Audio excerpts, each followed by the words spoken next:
Martial universe. अध्याय 1। Lin Dong. वो जब लिन डोंग ने अपनी भारी पलकों को खोलने के लिए हर औंस ताकत इकट्ठी की तो उसकी आंखों के सामने एक साधारण, कच्चा लेकिन साफ सुथरा कमरा दिखाई दिया।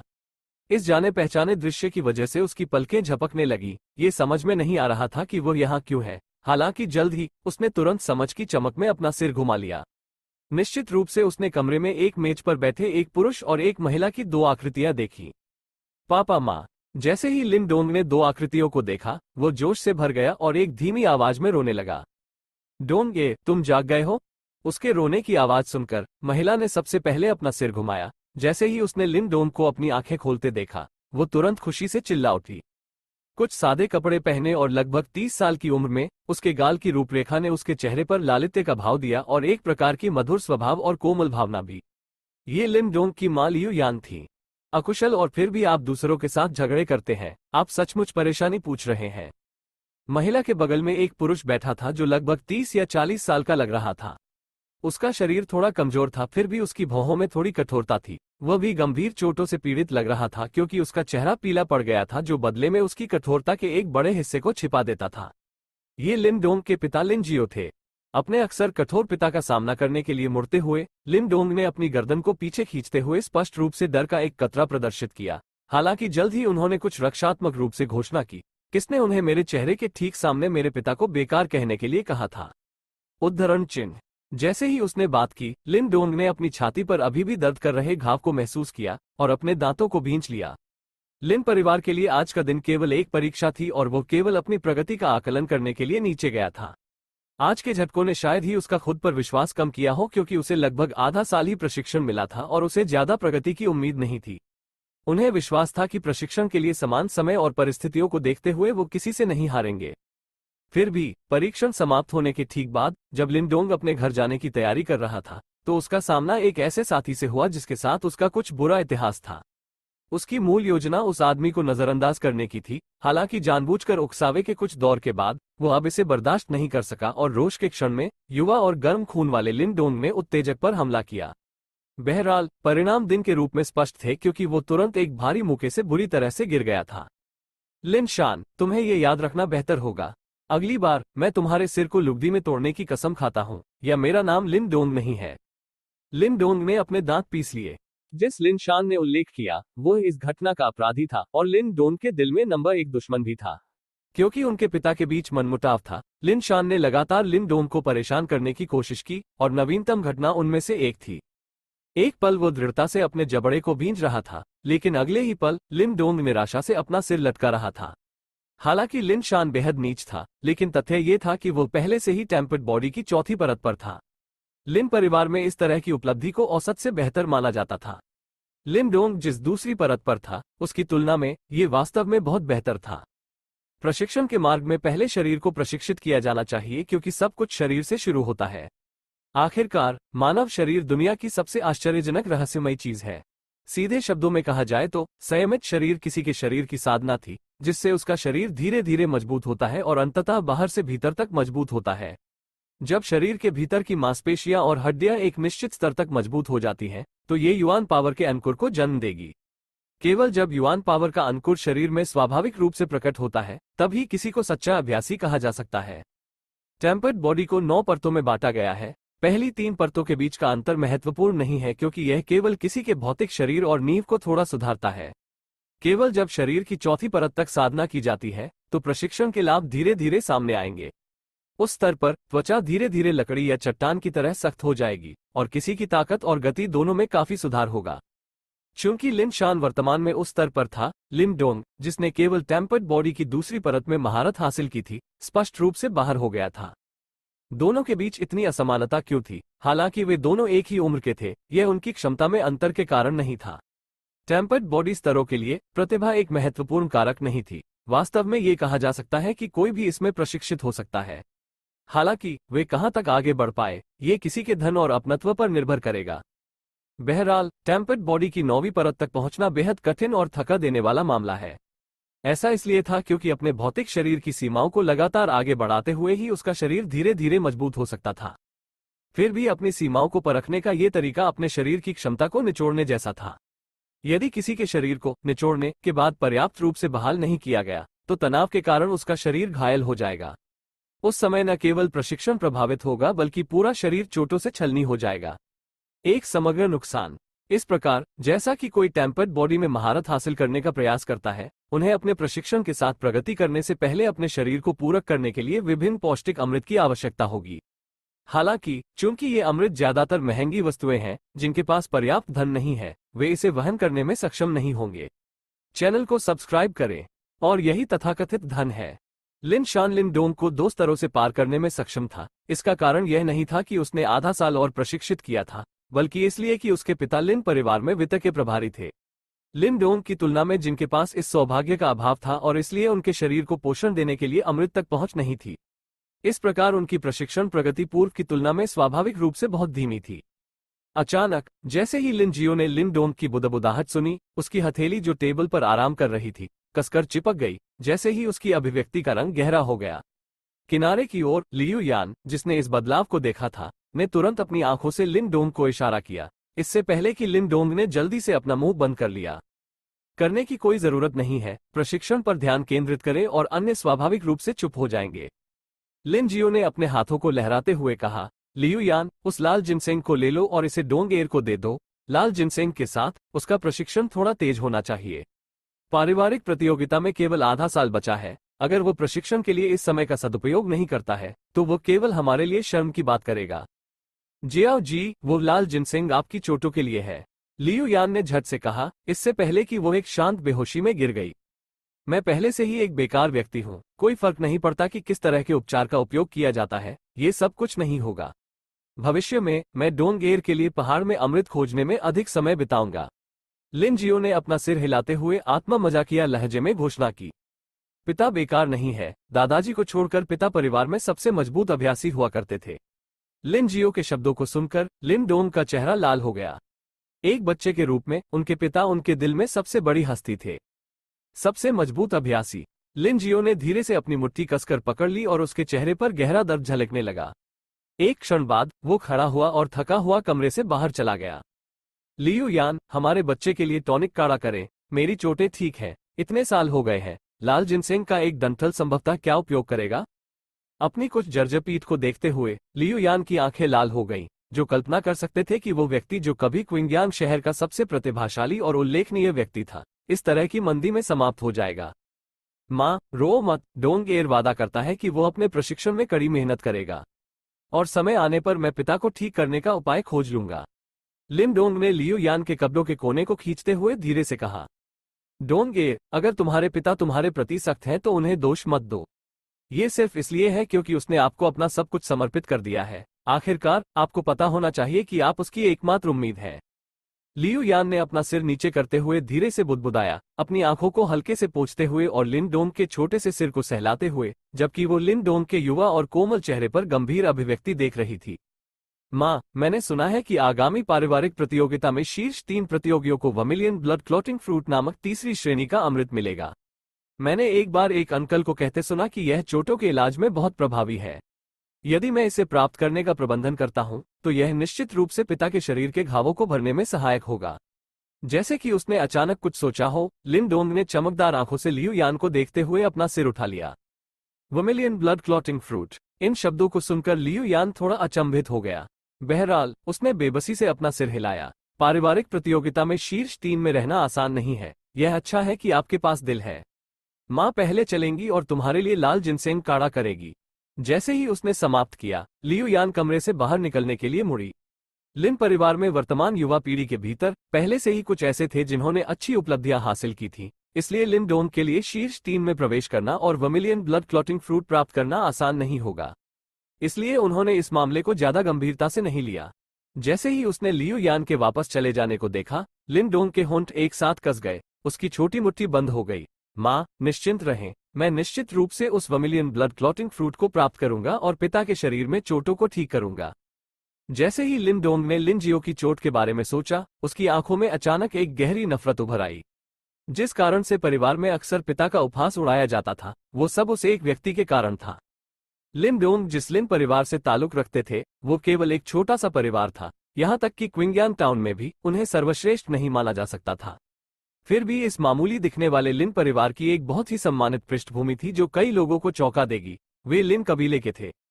ग्रेट यान राजवंश के 4 महान कुलों में से एक लिन वंश।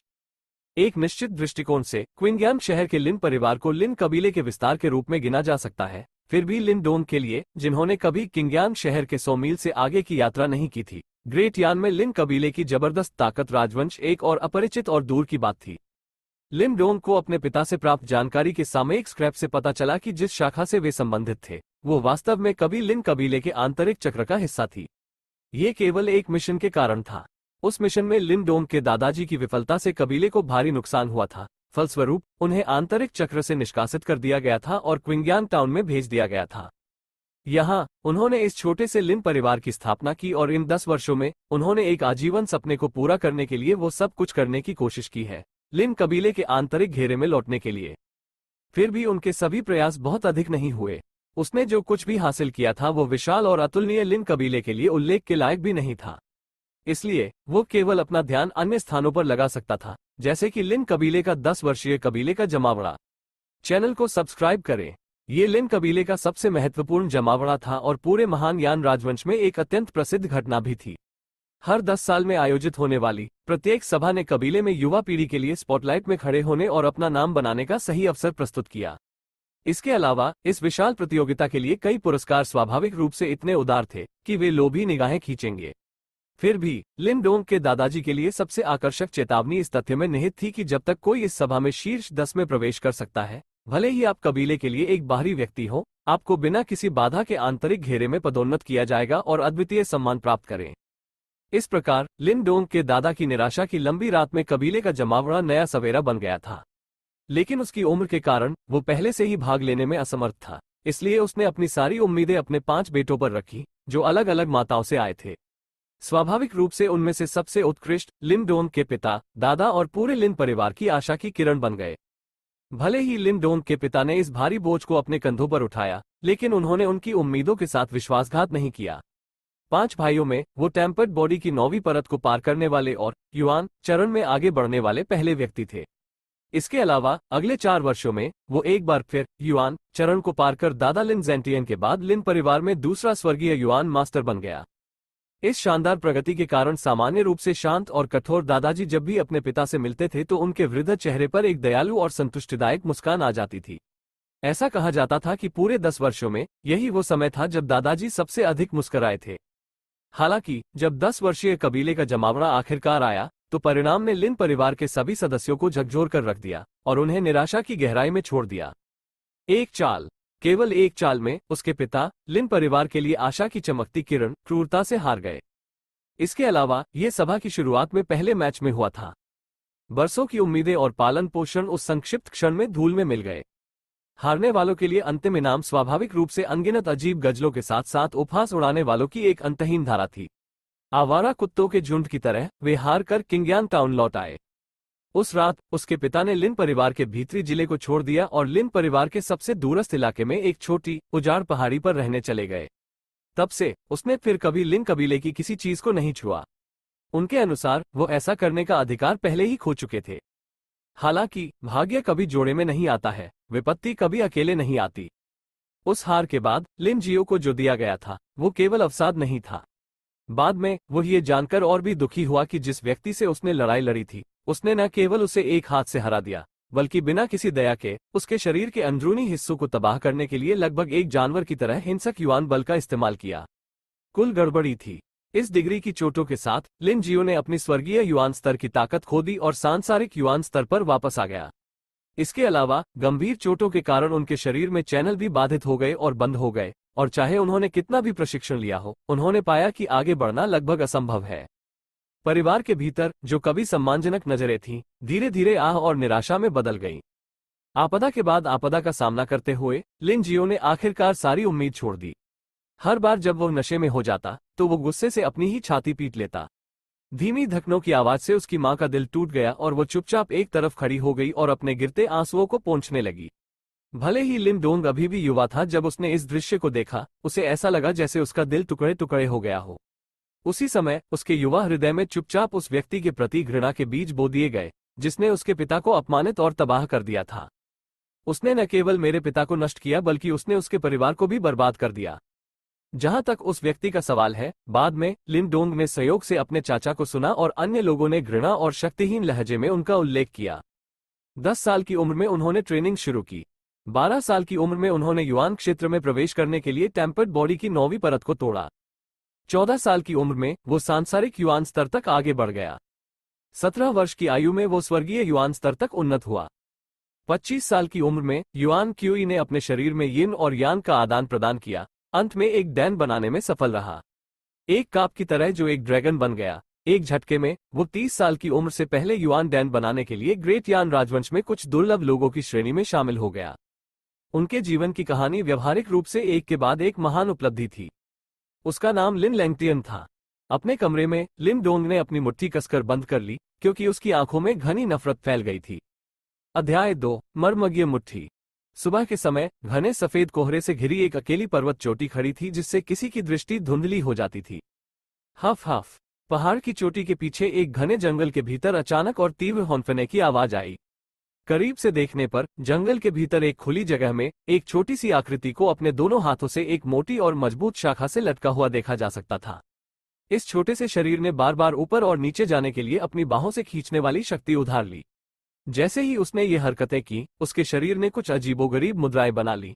इस तरह की मुद्राएं जो शरीर की सभी मांसपेशियों का उपयोग करती हैं, उन सभी का एक साथ व्यायाम करती है। इसके अतिरिक्त उसकी भुजाओं और टखनों पर कुछ गहरे काले लोहे के वजन लटके हुए थे।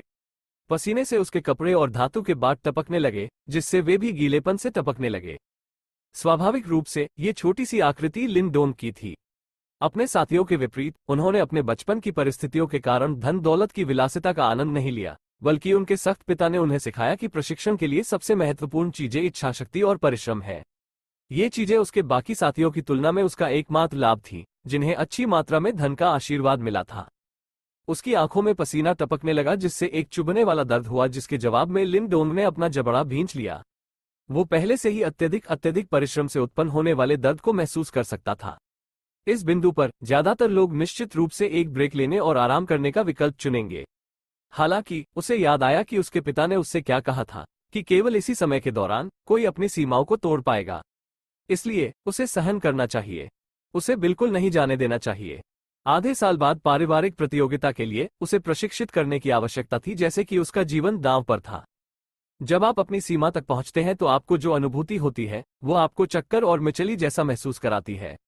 बहरहाल लिन डोंग ने अपने दांत पीस लिए और लगे रहे। अचानक उसने अपने शरीर के भीतर से एक अजीब सी गर्मी का झोंका महसूस किया और तुरंत इस भावना ने उसे तरोताजा कर दिया और उसकी आत्माओं को ऊपर उठा दिया। ये लाल जिनसेंग की शक्ति थी। कई दिनों पहले लाल जिनसेंग के डंठल का इस्तेमाल लिन जियो की चोटों को ठीक करने के लिए किया जाना था। हालांकि लिन जियो के आग्रह पर अंततः इसे लिन डोंग के शरीर में पहुंचा दिया गया। ये कहा जाना चाहिए कि इस प्रकार का अमृत वास्तव में लिन डोंग जैसे निम्न स्तर के टेम्पर्ड बॉडी व्यवसाय के लिए एक प्रमुख बढ़ावा प्रदान करता है। प्रशिक्षण के कुछ ही दिनों के भीतर लिन डोंग स्पष्ट रूप से महसूस कर सकता था कि उसका शरीर पहले से कम 2 गुना मजबूत हो गया था। हालांकि जबकि रेड जिनसेंग ने लिन डोंग के प्रशिक्षण को एक बड़ा बढ़ावा दिया, अमृत की शक्ति असीमित नहीं थी। आखिरकार ये लाल जिनसेंग केवल एक ग्रेड 1 अमृत था, इसलिए 5 दिनों के बाद अमृत का असर धीरे धीरे खत्म होने लगा। हालांकि जैसे जैसे अमृत का प्रभाव समाप्त हुआ, ये पूरी तरह से गायब नहीं हुआ। ऐसा इसलिए था क्योंकि लिन डोंग का शरीर केवल मजबूती की प्रक्रिया के प्रारंभिक चरण में था। इस प्रकार यह अमृत के सभी औषधीय प्रभावों को अवशोषित करने में असमर्थ था। इसलिए कुछ औषधीय प्रभाव उनके शरीर के सबसे गहरे हिस्सों में छिपे रहे। केवल जब लिन डोंग के शरीर को चरम सीमा तक धकेला गया तो क्या उसे अंत में निचोड़ा गया और उसके भूखे शरीर द्वारा निगल लिया गया। जैसे ही औषधीय प्रभाव की गर्मी धीरे धीरे उसके शरीर में रिसने लगी, लिन डोंग को लगा जैसे वह अपने शरीर की अनगिनत कोशिकाओं को एक साथ आनंदित होते हुए सुन सकता है, क्योंकि उसकी सारी थकान और दर्द धीरे धीरे एक स्फूर्तिदायक ऊर्जा से बदल गए थे। हाय! लिन डोंग ने पेड़ के तने को पकड़ लिया और हिंसक रूप से अपने शरीर को उछाला। कलाबाजी के साथ वो हवा में उछला और तेजी से जमीन पर गिरा। उसने अपनी पीठ को फैलाया क्योंकि उसके शरीर की सभी हड्डियां अचानक चटकने की आवाज कर रही थीं। लिन डोंग की खुशी के लिए उसने पाया कि उसका शरीर वास्तव में बहुत सख्त हो गया था। टेम्पर्ड बॉडी तीसरी परत। चैनल को सब्सक्राइब करें। लिन डोंग ने अपनी नन्ही मुट्ठियों को कसकर पकड़ लिया क्योंकि वो अपनी मांसपेशियों के माध्यम से बढ़ती शक्ति का आनंद ले रहा था। उसका छोटा सा चेहरा आश्चर्य और प्रसन्नता की मुस्कान में फूट रहा था। अपनी पारिवारिक परिस्थितियों के कारण जब से उन्होंने प्रशिक्षण लेना शुरू किया, उन्हें अमृत का उपयोग करने का बहुत कम अवसर मिला। इस प्रकार उन्होंने यह उम्मीद नहीं की थी कि केवल एक प्रयोग के बाद परिणाम वास्तव में इतने अच्छे निकले। हम बुरा नहीं है। जैसे ही लिन डोंग अपनी उन्नति का जश्न मनाने में व्यस्त था, उसके बगल से एक आवाज गूंजी। उसने झट से अपना सिर घुमाया और देखा कि लिन जियो एक सादे पोशाक में एक बड़े पेड़ के नीचे खड़ा है। इसके अलावा वो लिन जियो के आमतौर पर सख्त चेहरे पर उभरती मुस्कान की छाया देख सकता था। पिता। लिन डोंग ने पेड़ के पास खड़े लिन जियो को देखकर उत्साह से घोषणा की। लिन डोंग के पास जाते ही लिन जियो ने अपना सिर हिलाया, अपने बेटे के शरीर को स्कैन करते हुए। एक दुर्लभ मुस्कान अंत में उभरी जब उन्होंने कहा, tempered body third layer, not bad. ये सब रेड जिनसेंग के लिए धन्यवाद था। लिन डोंग ने डुबकी लगाते हुए अपना सिर हिलाया। लाल जिनसेंग केवल एक ग्रेड 1 अमृत है। भले ही दूसरों ने इसका सेवन किया हो, फिर भी उन्हें टेम्पर्ड बॉडी को दूसरी से तीसरी परत तक आगे बढ़ने में कम से कम 1 या 2 महीने लगेंगे। यह आपकी कड़ी मेहनत और ट्रेनिंग का नतीजा है। लिन जियो ने धीरे से आह भरी और लिन डोंग को देखा जो उसके सामने खड़ा था। उसने स्वाभाविक रूप से देखा था कि इस अवधि के दौरान लिन डोंग खुद को कितना कठिन बना रहा था। कई बार उसने अपनी पत्नी को रोते हुए देखा और भले ही उसने लिन डोंग के पिता के रूप में कुछ नहीं कहा, फिर भी उसे कुछ दिल का दर्द महसूस हुआ। वो समझ गया था कि लिन डोंग के लगातार प्रशिक्षण का कारण ये था कि वह आगामी वार्षिक पारिवारिक प्रतियोगिता में एक अच्छा परिणाम प्राप्त करना चाहता था, जो अभी आधा साल दूर था। ये लिन परिवार में उसके पिता के सम्मान और प्रतिष्ठा को कुछ हद तक बहाल करेगा। लिन डोंग खुशी से मुस्कुराए क्योंकि उन्हें लगा कि इतने समय के बाद उनकी सारी मेहनत और प्रयास का फल आखिरकार मिल गया है। उसने महसूस किया कि वो लिन परिवार में शीर्ष छात्रों को पकड़ रहा था। अब तुम लोहे के बाटों को फेंक सकते हो। चूंकि आपने पहले ही टेम्पर्ड बॉडी 3 लेयर में महारत हासिल कर ली है, इसलिए अब आप मार्शल आर्ट में प्रशिक्षित होने के योग्य हैं। मुझे आपको मुट्ठी की तकनीक का एक सेट प्रदान करने दें, लिन जियो ने कहा। इस खबर को सुनकर लिन डोंग की काली काली आंखें तुरंत चमक उठी। भले ही वह अंततः टेम्पर्ड बॉडी की तीसरी परत तक पहुंच गया था, उसे कोई भी तकनीक नहीं पता थी, और जब वह दूसरों से लड़ता था तो वह केवल क्रूर बल पर भरोसा कर सकता था। इसलिए वो मन ही मन इन मार्शल आर्ट को सीखने के लिए बहुत उत्सुक था ताकि अपनी लड़ने की क्षमता को बढ़ाया जा सके। हालांकि अपने पिता के शरीर के स्वभाव के कारण लिन जियो ने अभी तक उन्हें कोई भी मार्शल आर्ट नहीं सिखाई थी। अब जब उसका अवसर आखिरकार आ गया है, वो स्वाभाविक रूप से आनंदित था। दुनिया की सभी मार्शल आर्ट को 9 स्तरों और 3 श्रेणियों में वर्गीकृत किया जा सकता है। स्तर 1, 2 और 3 निचली श्रेणी के हैं, जबकि स्तर 7, 8 और 9 संबंधित हैं। शीर्ष श्रेणी के हैं और बाकी मध्यम श्रेणी के हैं। जो मैं आपको सिखाने जा रहा हूं वो एक निम्न श्रेणी स्तर 1 मुट्ठी तकनीक है, जिसे पेनिट्रेटिंग फिस्ट कहा जाता है, लिन जियो ने समझाया। लिन डोंग ने अपना सिर हिलाया। वो परेशान नहीं हुआ, भले ही वो केवल एक निचली श्रेणी स्तर 1 मुट्ठी तकनीक सीख रहा था। वो समझ गए थे कि आपको चीजों को कदम दर कदम उठाने की जरूरत है, और यह कि ज्यादातर लोगों के लिए ये पहले से ही लेवल 1 मार्शल आर्ट कौशल सीखने का एक शानदार अवसर था। ऐसा कहा जाता है कि लिन परिवार के भीतर सर्वोच्च मार्शल आर्ट केवल एक स्तर 4 मार्शल आर्ट कौशल था, और यह दादाजी द्वारा हिडन स्क्रिप्चर मंडप से सहयोग से प्राप्त किया गया था जब वो अभी भी लिन कबीले के एक आंतरिक मंडली सदस्य थे। भले ही मार्शल आर्ट के विभिन्न स्तर हैं, सबसे महत्वपूर्ण हिस्सा उपयोगकर्ता में ही निहित है। एक मजबूत उपयोगकर्ता के हाथों में एक स्तर 1 मार्शल आर्ट कौशल भी एक शक्तिशाली और घातक शक्ति बन सकता है। इसलिए किसी का शरीर जितना मजबूत होता है, मार्शल आर्ट के हमले उतने ही अधिक शक्तिशाली होते हैं। लिन जियो ने अपनी हथेली बढ़ाई और लिन डोंग को संकेत दिया, आओ, मुझ पर हमला करने के लिए अपनी पूरी ताकत और अपनी सबसे बड़ी गति का उपयोग करो। लिन जियो पर मुक्का मारने के लिए आगे बढ़ने से पहले लिन डोंग ने अपनी आंखें झपकाईं, जैसे ही उसने अपनी कलाई पर बंधे लोहे के वजन को हटाया। जैसे ही उसने लिन डोंग के पूर्ण शक्ति के झटके का सामना किया, लिन जियो ने केवल अपना हाथ आगे बढ़ाया और चतुराई से लिन डोंग की आस्तीन पर अपनी हथेली सरका दी। इसके बाद एक कर्कश आवाज हुई और लिन डोंग दर्द से कराहने लगा। दांत पीसते हुए उसने झट से अपनी आस्तीनें ऊपर की और पाया कि उसका पूरा हाथ लाल हो गया था। मर्मज्ञ मुट्ठी के लिए किसी को अपने कब्जों के करीब चिपके हुए बल लगाने की आवश्यकता होती है। अगर मैंने और बल लगाया होता या जरा सी भी युआन की ताकत का इस्तेमाल किया होता तो तुम्हारी हड्डियों सहित तुम्हारा पूरा हाथ पूरी तरह से बिखर जाएगा। लिन जियो ने लापरवाही से पीछा किया। पेनिट्रेटिंग फिस्ट में महारत हासिल करने के लिए आपको अपने कब्जों के साथ प्रशिक्षण लेने की आवश्यकता है। चूंकि यह मार्शल आर्ट किसी के कब्जों से सटकर बल लगाने पर जोर देती है, जब आप इस कौशल का प्रशिक्षण ले रहे होते हैं तो आपके शरीर से चिपके कपड़े भी ध्वनि उत्पन्न करेंगे। इस कौशल के कुल 9 रूप हैं, जिन्हें 9 प्रतिध्वनियां भी कहा जाता है। ऐसा इसलिए है क्योंकि जब आप प्रत्येक रूप का उपयोग करते हैं तो एक कर्कश ध्वनि प्रतिध्वनित होगी। और जैसा कि प्रत्येक रूप का उपयोग क्रमिक रूप से किया जाता है और 9 प्रतिध्वनियां अंततः सभी ध्वनियां निकालती हैं, इसकी शक्ति की तुलना दूसरे स्तर के मार्शल आर्ट कौशल से भी की जा सकती है। बेहतर होगा कि आप बारीकी से देखें और सभी 9 रूपों को बारीकी से याद करें। चैनल को सब्सक्राइब करें। एक कम चीख के साथ लिन जियो ने अपने अंगों को फैलाया और अपनी मुद्रा को एक बाघ की तरह भयंकर रूप से फैलाया। और जब उसने अपनी चाल चली तो वो बंदर की तरह फुर्तीली लग रही थी। उसके कपड़ों से लगातार कर्कश कर्कश आवाजें आ रही थीं। लिन जियो की मुट्ठियों के चारों ओर नाचते हुए लिन डोंग ने ध्यान से देखा। उसका दिमाग पूरी तरह से उसके सामने की दृष्टि पर केंद्रित था। बाकी सब कुछ नजरअंदाज कर दिया गया था और जो कुछ उसकी आंखों में झलक रहा था वो मुट्ठी की तकनीक का सेट था। क्योंकि वो लिन डोंग को सिखा रहा था, लिन जियो जानबूझकर धीमा हो गया और प्रत्येक चाल को कई बार दोहराया। अंत में वो धीरे से रुका और लिन डोंग की ओर मुख करके पूछा, क्या आपने इसे याद कर लिया है? लिन डोंग ने अपना सिर हिलाने से पहले कुछ देर के लिए अपने आप में बुदबुदाया, कुछ अनिश्चित। ओह, तुम मुझे क्यों नहीं दिखाते? लिन जियाओ के चेहरे पर आश्चर्य की लकीरें तैर गई, हालांकि उसने अपनी गति को थोड़ा धीमा कर दिया था। पेनिट्रेटिंग फिस्ट के इन 9 रूपों को सीखना बेहद आसान नहीं था। इसके अलावा ये लिन डोंग का मार्शल आर्ट के साथ पहला संपर्क था। क्या वो वास्तव में इसे इतनी जल्दी याद करने में कामयाब हो सकता था? जैसे कि वो लिन जियो के विस्मय को महसूस कर सकता था, लिन डोंग ने 2 कदम आगे बढ़ाया और दोनों मुट्ठियों को बाहर की ओर बढ़ाया, इससे पहले कि उसने रूपों का एक सेट प्रदर्शन किया, हालांकि एक घटिया और धीमी गति से। लिन जियाओ के चेहरे पर खुशी की मुस्कान उभर आई जब वह एक तरफ खड़ा हो गया और उसने देखा कि उसका बेटा पेनिट्रेटिंग फिस्ट के सभी 9 रूपों से गुजर रहा है। भले ही उनका प्रदर्शन बहुत ही शौकिया था और इसमें बहुत कम सार था, फिर भी उनकी उपलब्धि प्रभावशाली थी, विशेष रूप से ये देखते हुए कि यह पेनिट्रेटिंग फिस्ट के लिए उनका पहला प्रदर्शन था। इसके अलावा ये भी प्रदर्शित करता है कि वो एक प्रतिभाशाली शिक्षार्थी था।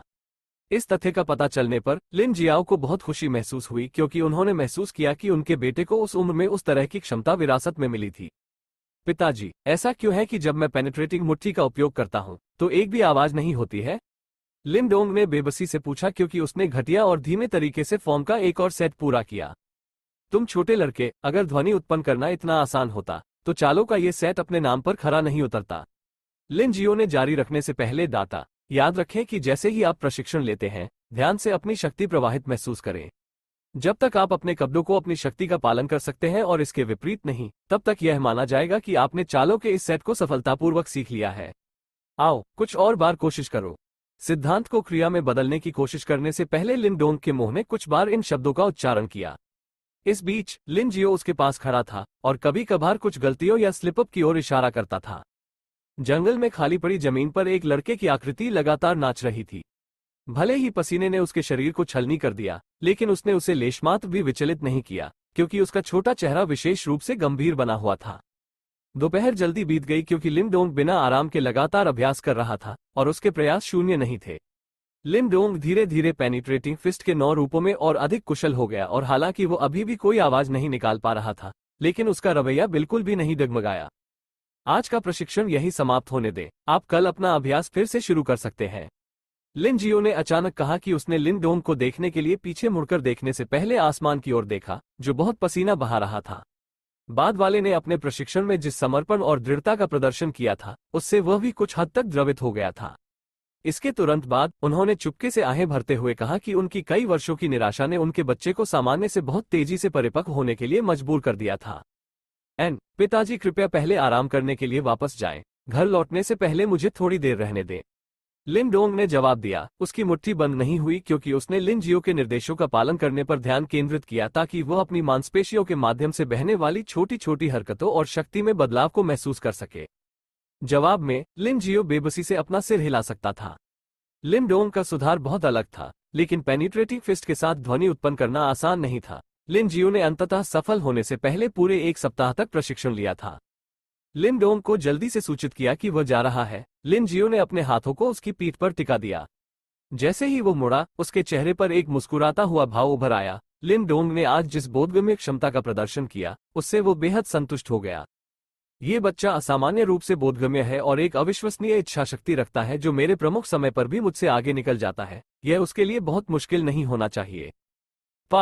जैसे ही यह विचार लिन जियाओ के दिमाग में कौंध गया, पीछे से एक तेज, स्पष्ट और कर्कश ध्वनि अचानक निकली। जैसे ही वो आगे बढ़ा, उसका चेहरा सख्त हो गया।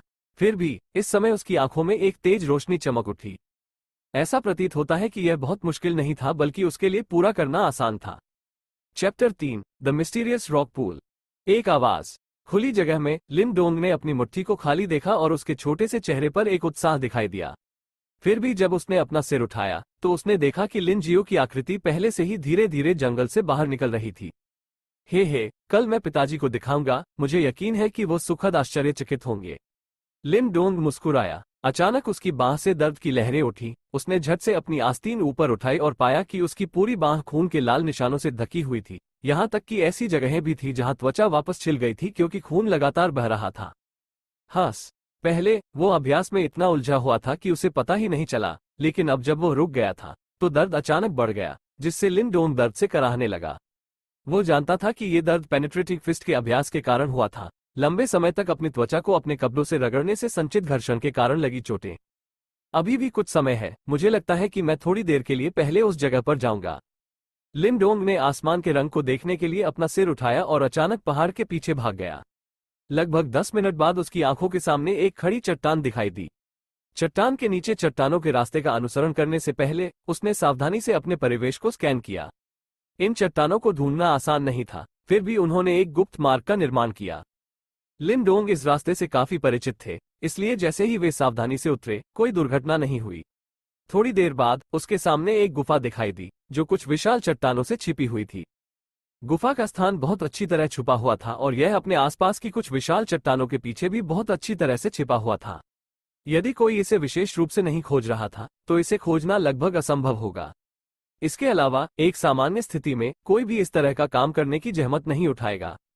गुफा में छलांग लगाते हुए एक ठंडी और ताजगी भरी अनुभूति ने लिन डोंग के शरीर की बदबू और पसीने को उड़ा दिया। बाहर के गर्म मौसम की तुलना में गुफा एक अलग दुनिया की तरह थी और गर्मी से आश्रय लेने के लिए भी एक बढ़िया जगह थी। गुफा के अंदर बहुत अधिक जगह नहीं थी। गुफा के केंद्र में 6-10 मीटर चौड़े रॉक पूल के अलावा इस गुफा में और कुछ खास नहीं था। रॉक पूल की ओर चलते हुए कोई ये देखेगा कि यह क्रिस्टल के साफ पानी से भरा हुआ था और पानी के ऊपर एक हल्की ठंडी हवा आगे पीछे तैर रही थी। चैनल को सब्सक्राइब करें। छप। रॉक पूल के पास पहुंचकर लिन डोंग ने जल्दी से अपने कपड़े उतारे और सीधे पानी में कूद गया। थोड़ी सी ठंडी हवा ने उसके शरीर को थोड़ी सी कांपने का कारण बना दिया, लेकिन वो जल्दी ही ठंड के अनुकूल हो गया। लिन डोंग ने अपने युवावस्था के दौरान संयोग से इस गुफा की खोज की थी। केवल किंगटैन और वे ही इस जगह के बारे में जानते थे। यहाँ का पानी अन्य स्थानों की तुलना में बहुत अधिक ठंडा था और गर्मी के चरम पर लिन डोंग यहाँ आना और खुद को कुंड में डुबोना पसंद करते थे। हालांकि ठंडा और तरोताजा होने के अलावा और कोई असर नहीं दिख रहा था।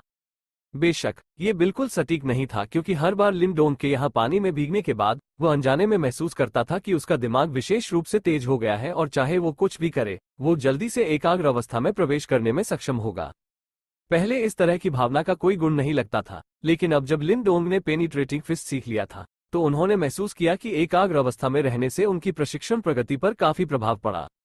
या फिर उसे शायद इतने कम समय में पेनिट्रेटिंग फिस्ट को उठाना मुश्किल होगा। जब तक कि वो ध्वनि उत्पन्न करने में कामयाब नहीं हो जाता तब तक इसका अभ्यास करना तो दूर की बात है। ये सिर्फ मैं हूं। जैसे ही वो रॉक पूल में लेट गया, लिन डोंग ने अपने हाथों में थोड़ा पानी लिया और उसे धीरे धीरे बहते हुए देखा। उसका छोटा सा चेहरा सिकुड़ गया। अगर यह बात इतनी चमत्कारी होती तो वह अपनी वर्तमान धीमी गति के विपरीत बहुत पहले युआन पावर का स्तर हासिल कर लेता। एक बार जब मैंने टेम्पर्ड बॉडी की छठी परत तक प्रशिक्षण ले लिया तो मैं युआन में सार को परिष्कृत करने में सक्षम हो जाऊंगा और युआन पावर के साथ मैं अंत में एक सच्चा अभ्यासी बन जाऊंगा। लिन डोंग ने उत्साह से घोषणा की और उस दिन का इंतजार करते हुए अपने चेहरे के किनारों पर थप्पड़ मारा। बहरहाल लिन परिवार की युवा पीढ़ी के भीतर केवल कुछ मुट्ठी भर लोग थे जो उस स्तर तक पहुंचे थे। प्रशिक्षण में युआन पावर सबसे महत्वपूर्ण चीज थी। ऐसा कहा जाता है कि एक मजबूत व्यवसाय अपने हाथों के झाड़ू से ही भूस्खलन का कारण बन सकता है। लिन डोंग के लिए इस धरती के टूटने की कल्पना करना मुश्किल था, क्योंकि वो अभी भी पहले चरण में एक छोटा बच्चा था और इस तरह की ताकत का स्रोत युआन पावर था, एक प्रकार की चमत्कारी शक्ति जो स्वर्ग और पृथ्वी के बीच तैरती है। फिर भी स्वर्ग और पृथ्वी से युआन पावर को अवशोषित करने के लिए एक युआन पावर बीज का उत्पादन होने तक प्रशिक्षित करने की आवश्यकता होती है। केवल तभी और अधिक युआन शक्ति को किसी के शरीर में समाहित किया जा सकता है। लिन डोंग रॉक पूल के किनारे पर झुक गया। जैसे ही उसने आराम किया, उसका सिर ऊपर की ओर था और उसकी आंखें बंद थीं। थोड़ी देर के लिए उसके विचार जंगली हो गए, फिर अप्रत्याशित रूप से वो धीरे धीरे गहरी नींद में सो गया। प्रशिक्षण की यह अवधि उसके लिए बहुत कठिन थी और अब जब उसे आराम करने के लिए कुछ समय मिल गया था तो उसकी दबी हुई थकान उसकी हड्डियों से बाहर निकलने लगी। जैसे ही लिन डोंग गहरी नींद में सोया, गुफा एक बार फिर से शांत हो गई क्योंकि पूल का पानी धीरे धीरे हिलने लगा। प्लॉप! सन्नाटे के बीच अचानक साफ पानी में खलबली मच गई। लिन डोंग की घायल बांह से खून की एक गहरे लाल रंग की बूंद लुढ़की और चुपचाप पूल में गिर गई। चैनल को सब्सक्राइब करें। जैसे ही खून की यह बूंद गिरी, मूल रूप से शांत पानी अचानक उबलने लगा। एक एक करके लिन डोंग के आराम करने वाले शरीर के चारों ओर फटने से पहले पानी की सतह से खून जैसे रंग के हल्के निशान वाले बुलबुले उभरे। हवा में हल्के लाल रंग के तरल के निशान बिखरे हुए थे और जैसे कि उनका अपना दिमाग था, अंत में जल्दी से उसके छिद्रों में प्रवेश करने से पहले लिन डोंग के शरीर के चारों ओर घूमने लगे। जैसे ही ये हल्का लाल रंग का तरल लिन डोंग के शरीर में रिसने लगा, इसने एक सनसनी पैदा कर दी जैसे कि उसके पूरे शरीर की मांसपेशियां हिंसक रूप से संकुचित हो गई हो। एक ज्वार की तरह पसीने की एक धार निकली, एक साथ मिलकर और फिर पानी में बहती हुई। जिस तरह उसके शरीर से काली अशुद्धियों से छलनी पसीने की धारा बहने लगी, लिन डोंग, जिसका शरीर पहले टेम्पर्ड बॉडी की तीसरी परत से टूटने के बाद 1 सेंटीमीटर बड़ा हो गया था, उसे लगा कि उसका शरीर अपने पिछले आकार में वापस सिकुड़ गया है। ये सनसनी गीले स्पंज से सारे पानी को क्रूरतापूर्वक निचोड़ने के समान थी। लगभग 10 मिनट के बाद कुंड में पानी उबलना बंद हो गया। जैसे ही पूल का पानी शांत होना शुरू हुआ, लिन डोंग अचानक जाग गया और चिल्लाया, हॉट! छप छप! जैसे ही वो चिल्लाया, लिन डोंग ने तेजी से अपना सिर झुका लिया और अपने पूरे शरीर को पूल में डुबो दिया। थोड़ी देर के बाद उसने आखिरकार सांस लेने के लिए सतह को तोड़ा। उसके चेहरे पर हैरानी का भाव था। जैसे ही उसके उठने से कुछ ही देर पहले उसे लगा जैसे उसे भट्टी में पकाया जा रहा है और जलन का अनुभव करने के कारण वह अनजाने में ही चीख पड़ा। यहाँ इतनी गर्मी क्यों होगी? लिन डोंग ने विचार किया और अंत में बाहर निकलने का फैसला करने से पहले वो खुद को ठंडा करने के लिए कुछ देर पूल में खड़ा रहा। कुछ देर सोचते हुए रॉक पूल के पास खड़े होकर लिन डोंग ने अपना सिर हिलाया। जैसे ही उसने अपने कपड़े उठाए और उन्हें पहनना शुरू किया, उसकी नजर अचानक उसकी बांह पर रुक गई। हो! लिन डोंग ने व्यापक अविश्वास में अपनी बांह को देखा। उसे स्पष्ट रूप से याद था कि उसके प्रशिक्षण के बाद उसके हाथ पर पहले खूनी घाव थे, फिर भी अब उसके सारे घाव चमत्कारिक रूप से गायब हो गए हैं।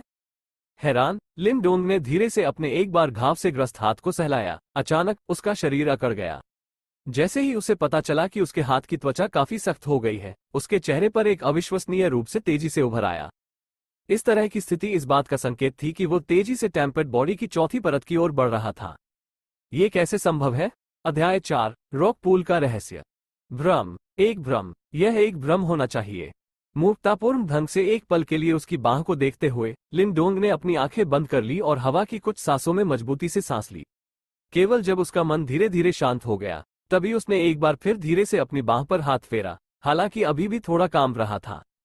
उसके स्पर्श के तहत त्वचा की बाहरी परत यथोचित कठोर महसूस हुई।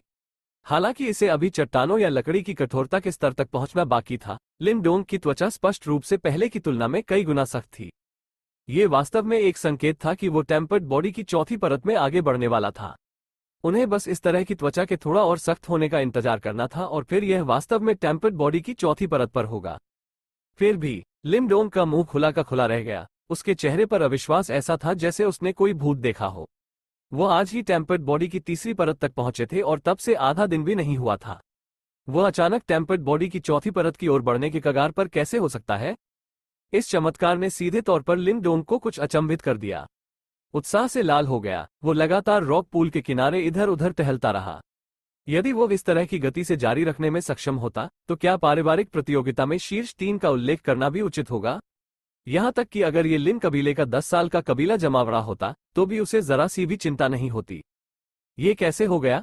हालांकि वो अभी भी खुशी और उत्साह से गदगद था, लिन डोंग अन्य लोगों की तुलना में पहले की उम्र में परिपक्व हो गया था, इसलिए वो थोड़ी देर के बाद अपने शांत और बुद्धि को वापस पाने में कामयाब रहा। जैसे ही उसे इस मामले की सारी बारीकियां याद आने लगी, उसका नन्हा सा चेहरा कसकर सिकुड़ गया। फिर भी गुफा के बारे में कुछ भी अजीब नहीं था। इस प्रकार गुफा के चारों ओर एक धीमी नजर रखने के बाद उसकी नजर अंततः रॉक पूल पर टिकी। क्या इस रॉक पूल के बारे में वास्तव में कुछ अजीब हो सकता है? उसके चेहरे पर एक अचंभित नजर आई, लेकिन जल्द ही उसने जल्दी से अपना सिर हिला दिया।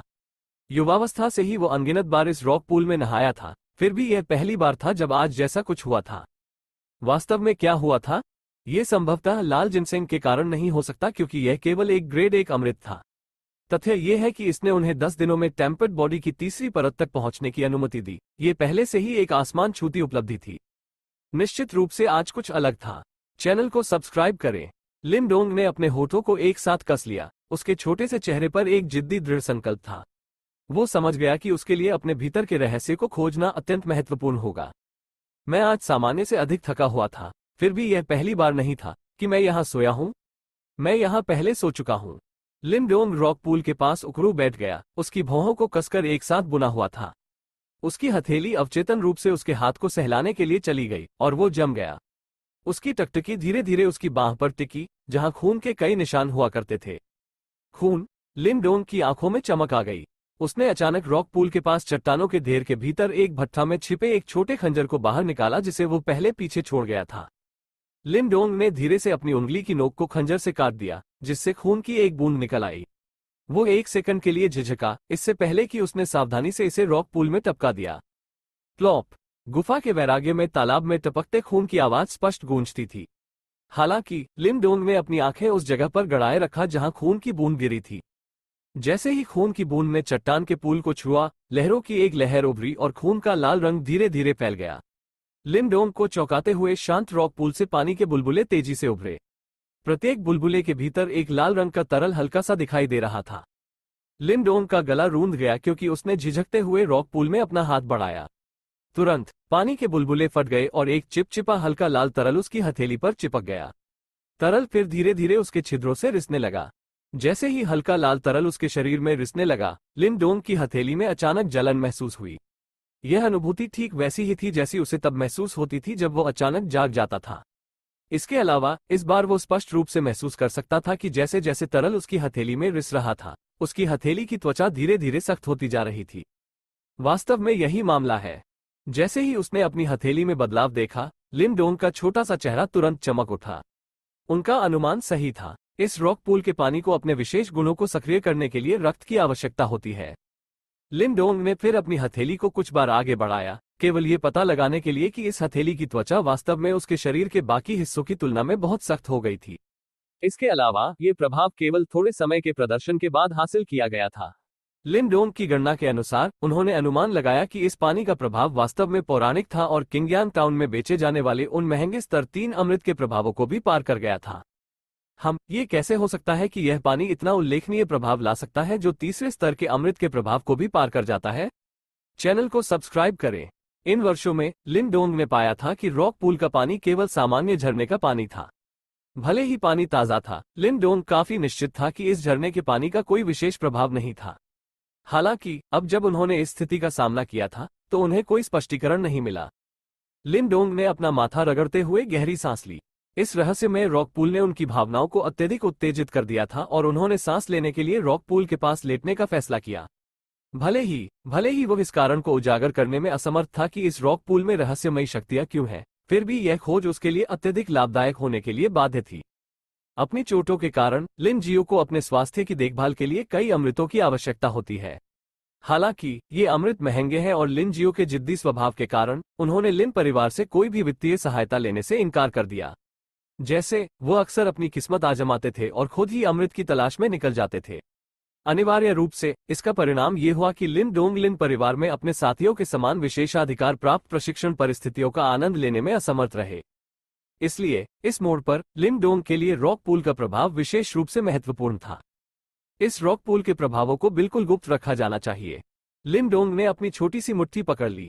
वो समझ गया कि उसे न केवल इस रॉक पूल की सहायता की आवश्यकता है, बल्कि अगर इस रॉक पूल की खबर फैलती है तो इससे निश्चित रूप से भारी हंगामा होगा। उस समय किंगयांग शहर में शायद कई अन्य गुट शामिल हो सकते हैं और इससे पूरे लिन परिवार पर एक छोटी सी आपदा आ सकती है। खजाना रखना कोई पाप नहीं है, लेकिन यह अक्सर परेशानी का कारण बनेगा। भले ही लिन डोंग अभी युवा था, फिर भी वो इस सिद्धांत को स्पष्ट रूप से समझता था। जैसे ही लिन डोंग ने अपने होठों को कसकर सिकोड़ा, उसने अपने दिल में एक योजना बनाई। जैसे ही वो निकलने वाला था, अचानक उसकी नजर किसी चीज पर पड़ी और वो धीरे से हौंफने लगा। उसने तुरंत अपनी दृष्टि गुफा की छत पर घुमाई क्योंकि उसने वहां पर टिमटिमाती रोशनी की एक झलक देखी। सामान्य परिस्थितियों में अगर लिन डोंग को इस स्थिति का सामना करना पड़ता, तो वो इसे जरा सा भी नोटिस नहीं देते। हालांकि अब जब वो रॉक पूल के प्रभावों को जानता था, तो वो गुफा के आसपास के पूरे क्षेत्र में बेहद चौकस हो गया। लिम डोंग ने अपनी आंखें मजबूती से उस स्थान पर टिका रखी थी जहां उसने टिमटिमाती रोशनी देखी थी। उसकी चौकस टकटकी के नीचे टिमटिमाता हुआ प्रकाश फिर से दिखाई दिया। हालांकि ऐसा लग रहा था जैसे प्रकाश थोड़ा और तेजी से झिलमिला रहा हो। इसके तुरंत बाद प्रकाश की एक किरण रॉक पूल में गिर गई। प्रकाश की किरण के कारण रॉक पूल की सतह पर एक कोमल लहर उभरी। लिन डोंग ने उस स्थान को देखा जहां प्रकाश की किरण रॉक पूल में गिरी थी। जैसे ही उसने निगला, उसे प्रकाश के भीतर एक गहरे लाल तरल की एक झलक देखने की याद आई। वह तरल बिल्कुल वही था जो लिन डोंग ने रॉक पूल में अपने रक्त के गिरने के बाद देखा था। ऐसा लगता है कि रहस्य ऊपर छिपा है। लिन डोंग धीरे से बड़बड़ाया और उसकी आंखों में चमक आ गई और उसने गुफा की छत की ओर देखने के लिए अपना सिर उठा लिया। Chapter 5 the mysterious stone टैलिस्मैन। यह क्या है? लिन डोंग ने अपने हाथ में रखी वस्तु को खाली देखा। यह एक हल्के राख के रंग के पत्थर के टुकड़े जैसा दिखता था और लगभग 2 अंगुलियों को मिलाकर जितना बड़ा था। हालांकि वो पत्थर जैसा लग रहा था, जैसे ही उसने उसे अपनी हथेली पर घुमाया, वो अजीब तरह से नरम महसूस हुआ। इस तरह की कोमलता पत्थर की तरह महसूस नहीं होती थी, फिर भी यह जेड जैसी नहीं थी और इससे भी ज्यादा लकड़ी जैसी नहीं थी। पत्थर की तरह फिर भी पत्थर नहीं, जेड की तरह लेकिन जेड नहीं, लकड़ी की तरह लेकिन लकड़ी नहीं। लिन डोंग के गुफा की छत पर चढ़ने और खोजने के बाद आखिरकार वह इस पत्थर के टुकड़े को एक छिपी हुई दरार में खोजने में कामयाब रहा। जिस स्थान से यह पाया गया था, ऐसा लग रहा था कि रॉक पूल में जो तरल टपका था, वो इसी वस्तु से उत्पन्न हुआ था। पहाड़ के ऊपर ऐसी अंधेरी जगह में एक अत्यंत स्पष्ट हथेली की छाप के भीतर सन्निहित। अगर छाप को करीब से देखा जाए तो वह पाएगा कि यह इतनी अच्छी तरह से अंकित है कि हथेली पर रेखाएं भी स्पष्ट रूप से देखी जा सकती हैं। जैसे ही उसने रहस्यमयी हथेली के निशान को देखा, लिन डोंग को अचानक एहसास हुआ कि शायद कोई इस पहाड़ी गुफा में उससे बहुत पहले ही आ चुका था। क्या रहस्यमय वस्तु है? जैसा कि लिन डोंग ने बुदबुदाया, उसने देखा कि इस अंगूठे के आकार के पत्थर के टुकड़े पर कुछ गूढ़ पैटर्न जो किसी प्रकार के रहस्यमय पात्रों की तरह दिखते थे, बेहोशी से पहचाने जा सकते थे। इन रहस्यमय चरित्रों ने पत्थर के टुकड़े के हर इंच को ढंक दिया, जिससे यह एक रहस्यमय पत्थर के तावीज जैसा दिखता है। इस मोड़ पर पत्थर के तावीज पर गूढ़ और गहन दिखने वाले रहस्यमय चरित्रों के अलावा कोई अन्य असामान्य पहलू नहीं थे। फिर भी लिन डोंग समझ गया कि लाल तरल की चमकदार बूंद जो उसने अभी देखी थी वो निश्चित रूप से एक भ्रम नहीं था। रॉक पूल के पास उस तरह की विशेष संपत्ति होने का कारण इस पत्थर के तावीज से कुछ लेना देना होना चाहिए। लिन डोंग सोच में डूब गया। पहले उन्होंने व्यक्तिगत रूप से रॉक पूल में प्रकाश की एक बूंद को गिरते हुए देखा था, और केवल यही एकमात्र सबूत था जो बता सकता था कि रॉक पूल में इतनी चमत्कारी संपत्ति क्यों होगी। जैसा कि लिन डोंग ने खुद को तर्क दिया, गुफा के बाहर से मलबे के लुढ़कने की आवाज सुनाई दी। तुरंत उसने पत्थर के तावीज को अपने अंतर्वस्त्र में ठूंस लिया और उसे अपनी छाती के पास जगह पर रख दिया। लिन डोंग गे ही मुझे पता था कि तुम यहाँ हो। जैसे ही लिन डोंग पत्थर के ताबीज को छिपाने में कामयाब हुआ, तितली की तरह एक आकृति फड़फड़ाई और गुफा के प्रवेश द्वार पर दिखाई दी। यह आंकड़ा एक युवा लड़की के रूप में सामने आया, जो साधारण हल्के रंग के कपड़े पहने हुए लगभग 13 या 14 साल की लग रही थी। फिर भी ये साधारण कपड़े उसके छोटे से चेहरे की तेज बुद्धि को छुपा नहीं पा रहे थे। हालांकि लड़की काफी जवान थी, उसका छोटा सा चेहरा काफी विस्तृत था, उसकी बड़ी बड़ी आंखें चमक रही थीं, जिससे वो बेहद प्यारी लग रही थी। युवा लड़की को देखते हुए लिन डोंग ने चुपके से राहत की सांस ली।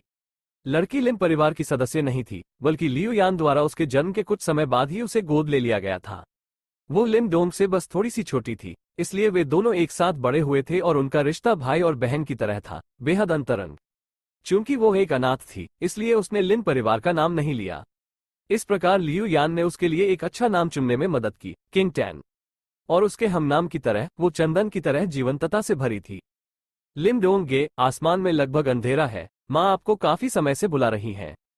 किंग टैन जैसे ही पास आया, वो खुशी से हंसा। उसके छोटे हाथ स्वाभाविक रूप से लिन डोंग की बांह खींच रहे थे जब वो उसे गुफा से बाहर खींच रही थी। चलते चलते वो बुदबुदाई, अगर आसमान में अंधेरा हो गया होता तो तुम यहाँ चट्टानी रास्ता नहीं देख पाती। मुझे मत बताओ कि तुमने पहले की तरह गुफा में सोने की योजना बनाई थी। किंग टैन को अपने बगल में देखते हुए, जिसकी आवाज एक लाख की तरह मधुर रूप से चहकती थी, लिन डोंग हंसे बिना नहीं रह सका। इसके तुरंत बाद उसका हाथ उसके सीने के क्षेत्र को हल्के से छूने के लिए चला गया। उसकी छाती के केंद्र में ताबीज था, जो ठंडक की अनुभूति दे रहा था। चैनल को सब्सक्राइब करें। हालांकि वो नहीं जानता था कि यह पत्थर का तावीज कहां से आया है, लिन डोंग के अंतर्ज्ञान ने उसे बताया कि यह निश्चित रूप से कोई सामान्य बात नहीं थी। जैसे ही रात की मंद रोशनी ने जमीन को ढक लिया, ठंडी और ताजा चांदनी नीचे चली गई, दिन के किसी भी अवशेष को धोकर। कमरे में लिन डोंग गहरी नींद में सो रहा था। खिड़की से छिटकती चांदनी की किरणें, जिनमें से कुछ लिन डोंग के शरीर पर चमक रही थी। अचानक एक विचित्र दृश्य होने के तुरंत बाद चांदनी पानी की तरह लहरने लगी।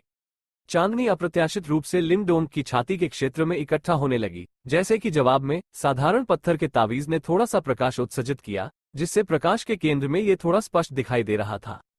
जैसे ही पत्थर का तावीज चमका, मूल रूप से सोए हुए लिन डोंग ने अपनी आंखें खोली। हालांकि इससे पहले कि वो अपनी आंखें पूरी तरह से खोल पाता, उसके दिमाग की गहराइयों से अचानक एक चक्कर आ गया, जिसके बाद उसने खतरनाक रूप से खुद को एक अंधेरे अंधेरे स्थान में पाया। यहां रोशनी नहीं थी, सिर्फ सन्नाटा और ठंडक थी। अचानक हुए इस बदलाव से लिन डोंग के दिल में डर पैदा हो गया। कोई बात नहीं, वो अभी भी 14 साल का बच्चा था। हंसी। जैसे ही लिन डोंग डर के मारे घुटा, अचानक एक आवाज ने पिच ब्लैक स्पेस की चुप्पी को तोड़ दिया। थोड़ी ही देर में अचानक उसके सामने एक दीप्तिमान आकृति प्रकट हुई। आकृति की सावधानी से जांच करने पर उसने महसूस किया कि उसके आश्चर्य के लिए आकृति बिल्कुल उसके जैसी दिखती थी। हालांकि उसके चेहरे पर जीवन के कोई लक्षण नहीं थे, बल्कि वो एक गुड़िया की तरह अभिव्यक्तिहीन थी। क्या चल रहा?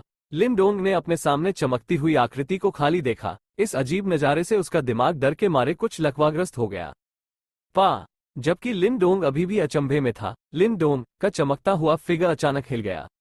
आकृति ने अपने शरीर को समायोजित किया था और अपनी दोनों मुट्ठियों को बढ़ाया था, उन हाथों से एक परिचित मुट्ठी तकनीक का प्रदर्शन किया था। क्या ये मर्मज्ञ पंच? जैसे ही उसने चमकती हुई आकृति द्वारा प्रदर्शित मुट्ठी की तकनीक को देखा, लिन डोंग की आंखें विस्मय में चौड़ी हो गईं। इसके तुरंत बाद उसके चेहरे पर एक चौंका देने वाला भाव उभर आया जब उसने महसूस किया कि दिखाया गया पेनिट्रेटिंग पंच लिन जियो की तुलना में और भी अधिक सुरुचिपूर्ण और परिष्कृत था। पा पा पा पा पा पा पा पा पा। अंधेरे में चमकती हुई आकृति अपनी मुट्ठियों को हिलाते हुए तेजी से आगे बढ़ी। इसकी चाल बंदर की तरह चिकनी और फुर्तीली थी और लिन जियो द्वारा किए जाने की तुलना में बहुत तेज लग रही थी। No crisp echo. Lin Dong उस चमकदार आकृति को विस्मय में घूर रहा था जो उससे लगभग पूरी तरह मिलती जुलती थी। जैसा कि चित्र ने पेनिट्रेटिंग पंच को अंजाम दिया, वो स्पष्ट रूप से नौ गूंजने वाली गूंज सुन सकता था। नौ गूंज। जैसे ही लिन डोंग अपने आप में बुदबुदाया, अचानक उसे एक झटके का झटका लगा। जिस तरह चमकती हुई आकृति ने मुट्ठी तकनीक के सेट का प्रदर्शन किया, उसका शरीर अजीब तरह से हिल गया। तुरंत एक कोमल प्रतिध्वनि उसके हाथ से गूंज उठी। क्या? चैनल को सब्सक्राइब करें। उत्पन्न ध्वनि अत्यंत कोमल थी, केवल इसलिए कि लिन डोंग इस शांत जगह के भीतर हाई अलर्ट की स्थिति में था। वो उस आखिरी आवाज को सुनने में सक्षम था। 10 गूंज। लिन डोंग ने उस चमकदार आकृति को आश्चर्य से देखा। वो स्पष्ट रूप से जानता था कि भेदक पंच से केवल 9 प्रतिध्वनियां उत्पन्न होने वाली थी, फिर भी यह चमकदार आकृति 10वीं प्रतिध्वनि उत्पन्न करने में सक्षम थी। इस बिंदु पर लिन डोंग काफी निश्चित था कि भले ही उसके पिता ने व्यक्तिगत रूप से पेनिट्रेटिंग पंच का प्रदर्शन किया हो, वो इस अंतिम प्रतिध्वनि को उत्पन्न करने में सक्षम नहीं होगा। क्या चल रहा? लिन डोंग इस नजारे को देखकर चौंक गया। क्षण भर बाद उसने आखिरकार अपना संयम वापस पा लिया और स्थिति पर विचार करना शुरू कर दिया। भले ही उसने इसे केवल एक बार देखा था, लिन डोंग समझ सकता था कि चमकदार आकृति द्वारा प्रदर्शित किया गया पेनिट्रेटिंग पंच उसके पिता, या शायद से भी अधिक प्राकृतिक और तेज था। ये चमकदार आकृति इतनी अनोखी क्षमता क्यों प्रदर्शित करने में सक्षम थी, इस बारे में लिन डोंग को पता नहीं था। बहरहाल वो समझ गया कि इस बार उसे एक खजाना मिल गया है। जैसे ही यह विचार लिन डोंग के दिमाग में आया, उसकी चमकती हुई आकृति अभी गायब नहीं हुई थी। इसके बजाय यह एक बार फिर से पेनिट्रेटिंग पंच मूव्स के उसी सेट को शुरू से ही फिर से प्रदर्शित करता है। जैसे ही लिन डोंग ने फुर्तीली चमकती हुई आकृति को देखा, उसने महसूस किया कि शुरुआत में जो डर उसे परेशान कर रहा था, वह अनजाने में दूर हो गया था। थोड़ा खोया हुआ महसूस करते हुए उसने अपनी आत्माओं को इकट्ठा करने और चमकदार आकृति पर ध्यान केंद्रित करने का फैसला किया। विशेष रूप से गंभीर अभिव्यक्ति के साथ उन्होंने हर चाल को बार बार देखा, प्रत्येक चाल में सबसे सूक्ष्म विवरण भी याद किया। कुछ समय तक देखने के बाद लिन डोंग ने आखिरकार अपना रुख बदल लिया। अपने पैरों को खोलकर उसने चमकदार आकृति की नकल करना शुरू कर दिया और धीरे धीरे पेनिट्रेटिंग पंच को अंजाम दिया। अंधेरे में 2 समान आकृतियां खड़ी थीं, एक मानव छाया और एक चमकती हुई छाया, मुट्ठी की तकनीकों के एक ही सेट को लगातार दोहराते हुए। कर्कश कर्कश ध्वनियों की एक श्रृंखला लगातार प्रतिध्वनित होती है, हालांकि उनमें से अधिकांश चमकदार छाया द्वारा उत्पन्न होती है। बहरहाल लिन डोंग ने निराश नहीं महसूस किया। उसके छोटे से चेहरे पर एक गंभीर अभिव्यक्ति बनी रही, क्योंकि उसने अनजाने में अपनी चालों को चमकते हुए आंकड़े जैसा दिखने के लिए समायोजित किया। भले ही ये समायोजन केवल मामूली परिवर्तन थे, यह एक उत्कृष्ट कृति को अंतिम रूप देने जैसा था, क्योंकि प्रत्येक छोटे समायोजन ने महत्वपूर्ण प्रभाव लाया। पा पा पा पा। जैसे ही उसने अपनी मुट्ठी चलाई, लिन डोंग की हरकत बंदर की तरह फुर्तीली और फुर्तीली थी। अचानक 4 कुरकुरी गूंज लगातार सुनाई दी क्योंकि अंत में उसकी मुट्ठियों से पर्याप्त बल उत्पन्न हुआ। 4 गूंज। लिन डोंग की दोनों आंखों में तुरंत चमक आ गई। उन्होंने उम्मीद नहीं की थी कि कुछ मामूली समायोजन के कारण पेनिट्रेटिंग पंच इतना अधिक सुचारू रूप से प्रवाहित होगा। यह अनुभूति एक महान गुरु के मार्गदर्शन के समान थी। इसके अलावा इस गुरु द्वारा हासिल की गई महारत का स्तर वास्तव में भयानक था। लिन डोंग खुश था। उसने एक ही दिन में ऐसी उल्लेखनीय उपलब्धि हासिल कर ली थी कि उसे लगातार 4 प्रतिध्वनियां उत्पन्न करते देख उसके पिता का भी जबड़ा टूट जाता था। वास्तव में उनके इस मुकाम तक पहुंचने से पहले उनके पिता ने लगभग 1 महीने का प्रशिक्षण लिया था, फिर भी लिन डोंग ने इसे 10 गुना से अधिक करने में कामयाबी हासिल की। इतनी प्रगति करने के बाद लिन डोंग के हौसले बुलंद हो गए। ब्रेक लिए बिना वो एक बार फिर फाइट स्टांस में शिफ्ट हो गए और एक एक करके पेनिट्रेटिंग पंच मूव्स को दोहराया। वो इन चालों को तब तक पूरा करने के लिए कृतसंकल्प था जब तक कि वे बिल्कुल उस चमकदार आकृति के समान न हो जाएं। जैसे कि समय बहना बंद हो गया था, लिन डोंग ने लगातार काली काली जगह के भीतर चमकती हुई आकृति की नकल की, और जैसे जैसे उसका पसीना उसके शरीर से टपकने लगा, उसकी मुट्ठी की तकनीक चमकते हुए फिगर से मेल खाने लगी। घनी काली जगह में एक चमकदार छाया और एक मानव छाया एक साथ चलती थी, जैसे जीवंत बंदरों की एक जोड़ी। जैसे ही उनकी मुखें बाहर निकली, मुट्ठियों के टूटने की आवाज हवा में गूंज उठी। अध्याय 6, 7वीं प्रतिध्वनि। कराहना।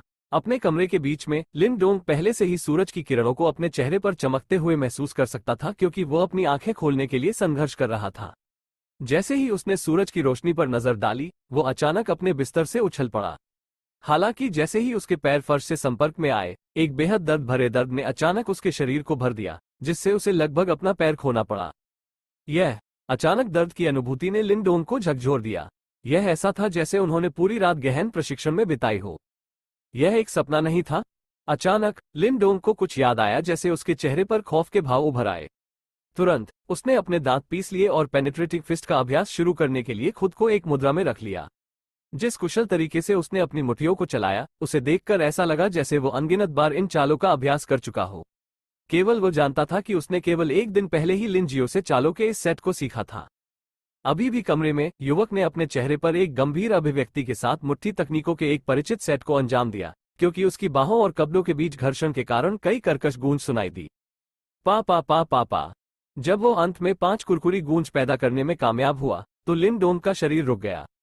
उनके चेहरे पर सदमे, खुशी और डर की हल्की सी झलक के मिले जुले भाव झलक रहे थे। मैं इसे इतनी जल्दी कैसे हासिल कर सकता था? लिन डोंग ने अपनी हथेलियों को देखते हुए मन ही मन बुदबुदाया। वो महसूस कर सकता था कि 5 प्रतिध्वनि निश्चित रूप से उसकी सीमा नहीं थी। वास्तव में वो चाहता तो अब आसानी से 7 प्रतिध्वनियां उत्पन्न कर सकता था।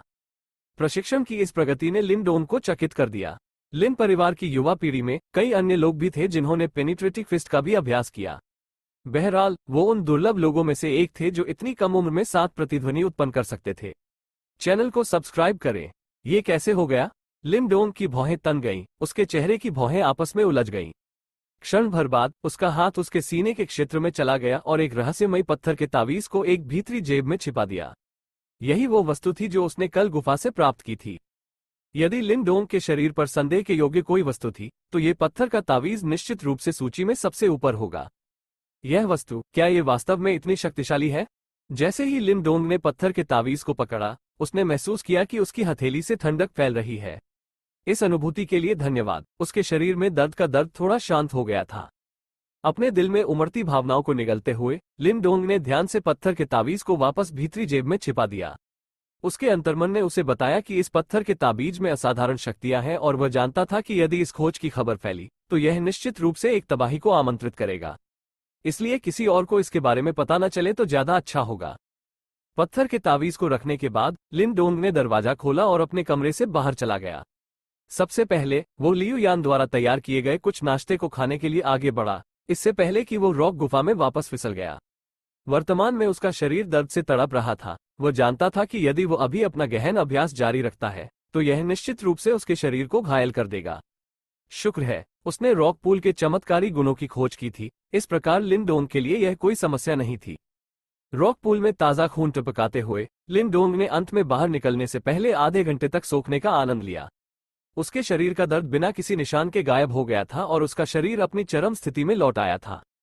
उसने अपने शरीर पर त्वचा को महसूस किया, इस तथ्य पर आनंदित हुआ कि यह एक बार फिर से सख्त हो गई है। इससे लिन डोंग के छोटे से चेहरे पर मुस्कान आ गई, क्योंकि वह जानता था कि इस गति से वो आधिकारिक तौर पर अगले 10 दिनों के भीतर टेम्पर्ड बॉडी चौथी लेयर की ओर बढ़ सकता है। रॉक पूल से बाहर निकलते हुए लिन डोंग ने पेनिट्रेटिंग फिस्ट मूव्स के पूरे सेट को फिर से निष्पादित करने का फैसला किया। इस बार उसने अपनी सारी शक्ति का प्रयोग किया, कुछ भी पीछे नहीं रखा। पा पा पा पा पा पा पा 7 गूंज। जैसे ही उसकी मुट्ठी इस सत्र के अंत का संकेत देने के लिए गिरी, लिन डोंग का छोटा चेहरा उत्साह से लाल हो गया।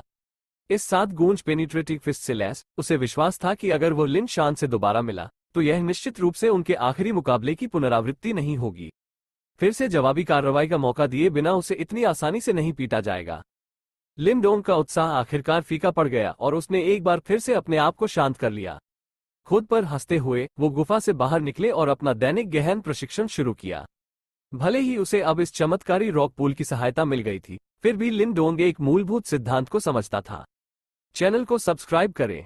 मालकियत की यात्रा में स्वयं सबसे महत्वपूर्ण है। बाहरी सहायता निश्चित रूप से निपुणता के मार्ग को सुगम बना सकती है, हालांकि इस पथ पर कितनी दूर तक उद्यम करना अभी भी अंततः उनके अपने हाथों में है। इसलिए भले ही उसे रॉक पूल की सहायता मिली हो, लिन डोंग समझ गया था कि उसे प्रयास करना और कड़ी मेहनत करना जारी रखना चाहिए। आखिरकार वो अभी भी उनकी सबसे बड़ी संपत्ति थी। प्रशिक्षण का एक दिन बीत गया। शाम को किसी समय लिन डोंग की प्रगति का निरीक्षण करने के लिए एक सख्त दिखने वाला लिन जियो आया।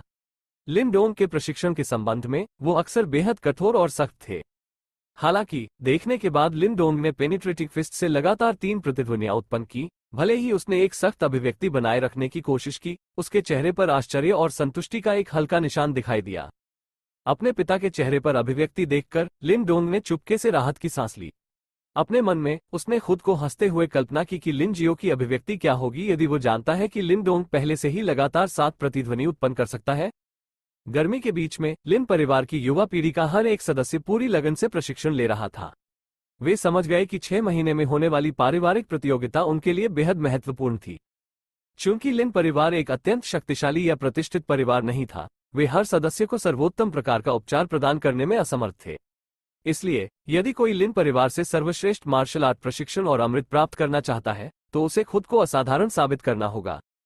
इसलिए ये फैमिली कंपटीशन उनके लिए अपनी प्रतिभा दिखाने और भीड़ से ऊपर खड़े होने का मौका था। उनमें से अधिकांश के लिए यह उनकी पहली प्रतियोगिता भी थी। फिर भी कुछ स्तरों पर इस प्रतियोगिता के परिणामों ने उनके शेष जीवन के भाग्य का निर्धारण किया।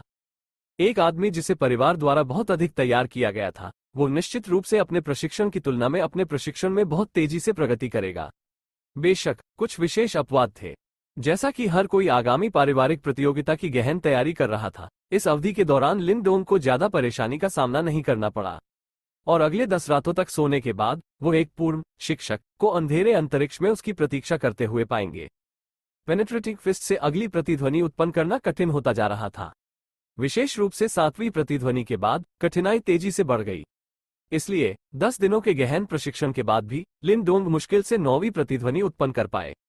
इसके अलावा वो अभी भी इस बात से अनभिज्ञ था कि अंतिम 10वीं प्रतिध्वनि कैसे उत्पन्न की जाए। बहरहाल वो निराश नहीं हुआ। वो स्पष्ट रूप से जानता था कि केवल 10 दिनों के प्रशिक्षण के बाद 9 प्रतिध्वनि उत्पन्न करने में सक्षम होना पहले से ही एक भयानक उपलब्धि थी। वो इस तथ्य को लिन जियो की अभिव्यक्ति से जानता था जब उसने अपने बेटे की प्रशिक्षण प्रगति का आकलन किया था। लिन डोंग ने अपने पिता को 6 प्रतिध्वनियां दिखाने के बाद लिन जियो ने अपने बेटे को एक अजीब नजर से देखना शुरू किया। जब उन्होंने पहली बार पेनिट्रेटिंग फिस्ट का प्रशिक्षण शुरू किया तो उन्हें इस मुकाम तक पहुंचने में पूरे 2 महीने लग गए। फिर भी लिन डोंग को उस उपलब्धि की बराबरी करने में केवल 10 दिन लगे।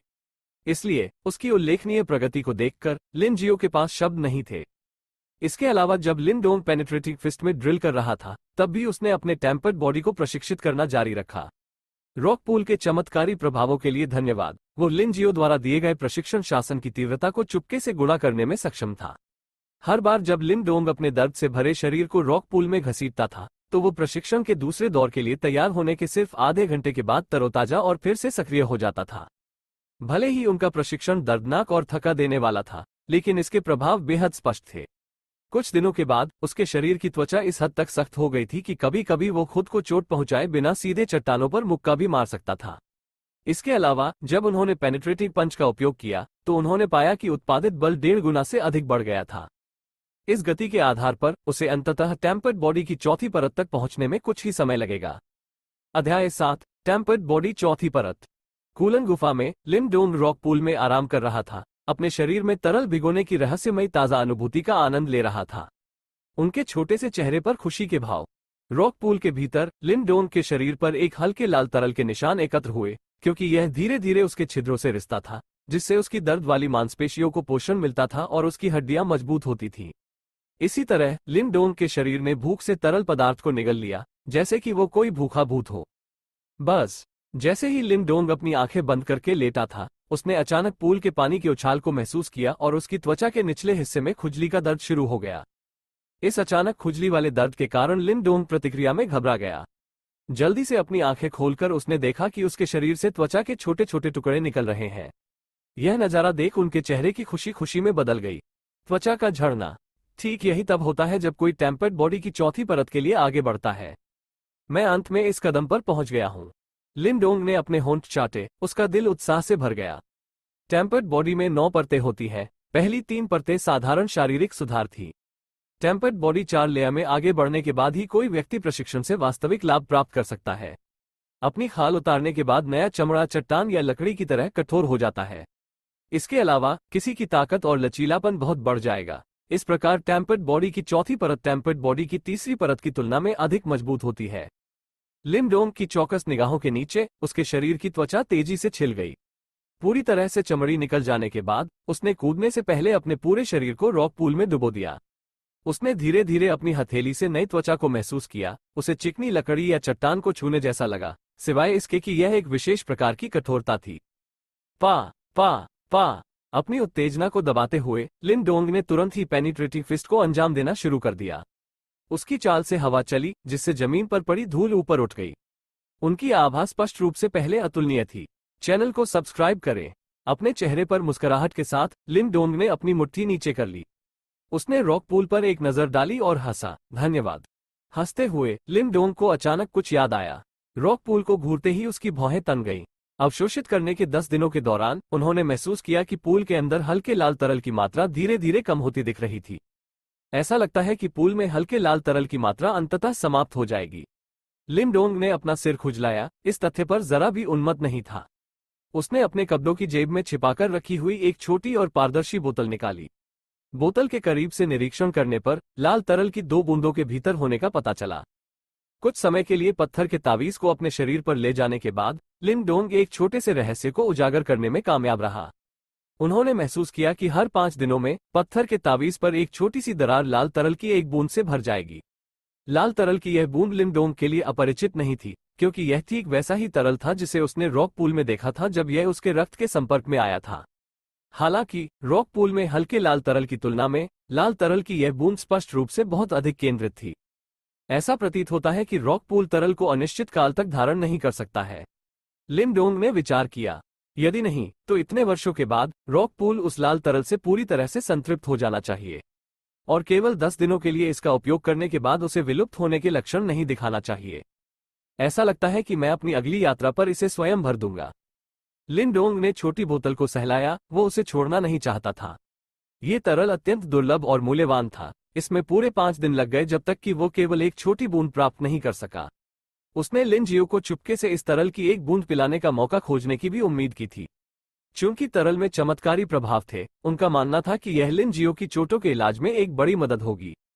बोतल रखते ही लिन डोंग ने धीरे से आह भरी। अपने कपड़े पहनकर वो गुफा से फिसलकर बाहर आ गया और अपने प्रशिक्षण स्थल पर लौट आया। फिर भी जैसे ही वो एक बार फिर से अपना प्रशिक्षण शुरू करने वाला था, एक व्यक्ति अचानक चिल्लाते हुए दूर से आया, लिन डोंग, बुरी खबर। लिन चांग किया, क्या हुआ है? लापरवाही से उन शब्दों को बुदबुदाते हुए लिन डोंग ने अपना सिर नीचे करने से पहले आकृति की ओर एक नजर डाली और फिर पत्थर के 2 ठोस खंडों को सख्ती से उठाने के लिए आगे बढ़ा। आने वाला कोई 13 या 14 साल का युवक लग रहा था। वह थोड़ा मोटा था और उसका फिगर गेंद की तरह गोल था। बच्चे का नाम लिन चांगकियांग था और वो लिन डोंग के 5वें चाचा का बेटा था। उन दोनों के बीच काफी अच्छे संबंध थे। हालांकि लिन डोंग को पता था कि इस लड़के ने केवल इसलिए उससे दोस्ती की थी क्योंकि वो वास्तव में किंग टैन को पसंद करता था। बहरहाल लिन डोंग पर अभी भी लिन चांगकियांग की अच्छी छाप थी। किंग टैन को कुछ हो गया है। लिन चांगकियांग अपनी सांस लेने के लिए संघर्ष कर रहा था। थर्ड चैनल को सब्सक्राइब करें। लिन डोंग के हाथों में चट्टान के ब्लॉक धमाकों के साथ जमीन पर गिर गए, जिससे धूल बिखर गई। उसके चेहरे पर एक सख्त अभिव्यक्ति के साथ उसने सवाल किया, कैसे? लिन डोंग अपनी छोटी बहन को लेकर बहुत प्रोटेक्टिव थी। वो बहुत ही समझदार लड़की थी और छोटी होते हुए भी उसमें वो अहंकार नहीं दिखा जो आमतौर पर अपनी उम्र की लड़कियों में देखा जाता है। इस तरह उनके घर के भीतर उनके आमतौर पर सख्त पिता भी उस पर गुस्सा नहीं कर सकते थे। इसलिए भले ही उसके उनके साथ कोई रक्त संबंध नहीं था, किंग टैन निस्संदेह परिवार में राजकुमारी थी। इसे विस्फोट करो, यह उस हरामी लिन शान होना चाहिए। लिन चांगकियांग ने शपथ ली। आज किंग टैन को पहाड़ के पीछे जंगल में च्यांग ग्रास टीएन एक अमृत का एक डंठल मिला। हालांकि उसे लिन शान और उसके गिरोह द्वारा देखा गया था और अब वे किंग टैन को जाने देने से मना कर रहे हैं। लिन शान फिर से। इस खबर को सुनकर लिन डोंग की आंखों में एक भयंकर गुस्सा फूट पड़ा।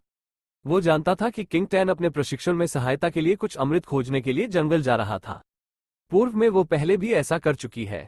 हालांकि पहले की एक घटना के बाद जहां अमृत के लिए जाते समय उसने खुद को लगभग घायल कर लिया था, उसके पिता ने उसे फिर से ऐसा करने से मना किया था। बहरहाल बिना किसी घटना के शांतिपूर्ण अवधि के बाद वो अब फिर से चुपके से निकल गई थी। मुझे वहां ले जाएं, लिन डोंग ने आदेश दिया और अपनी हथेलियों पर जमी धूल झाड़ा। सिर्फ तुम अकेले? तीसरे चाचा को साथ क्यों नहीं लाते? ये देखकर कि लिन डोंग खुद से जाना चाहता है, लिन चांगकियांग ने जल्दी से उसे रोकने की कोशिश की। वो जानता था कि लिन डोंग को पहले लिन शान ने बेहोश कर पीटा था, इसलिए उसे डर था कि इस बार लिन डोंग की फिर से पिटाई होने वाली थी। भले ही वो लिन शान को नापसंद करता था, उसे स्वीकार करना पड़ा कि वो एक कठोर व्यक्ति था। डैल करना बंद करो। अगर हमें देर हो गई तो किंग टैन को निश्चित रूप से धमकाया जाएगा और मैं सुनिश्चित करूंगा कि आप उसके साथ फिर कभी न खेलें। लिन डोंग भौचक्का रह गया। लिन चांगकियांग द्वारा उल्लिखित तीसरा चाचा उसके पिता लिन जियो थे।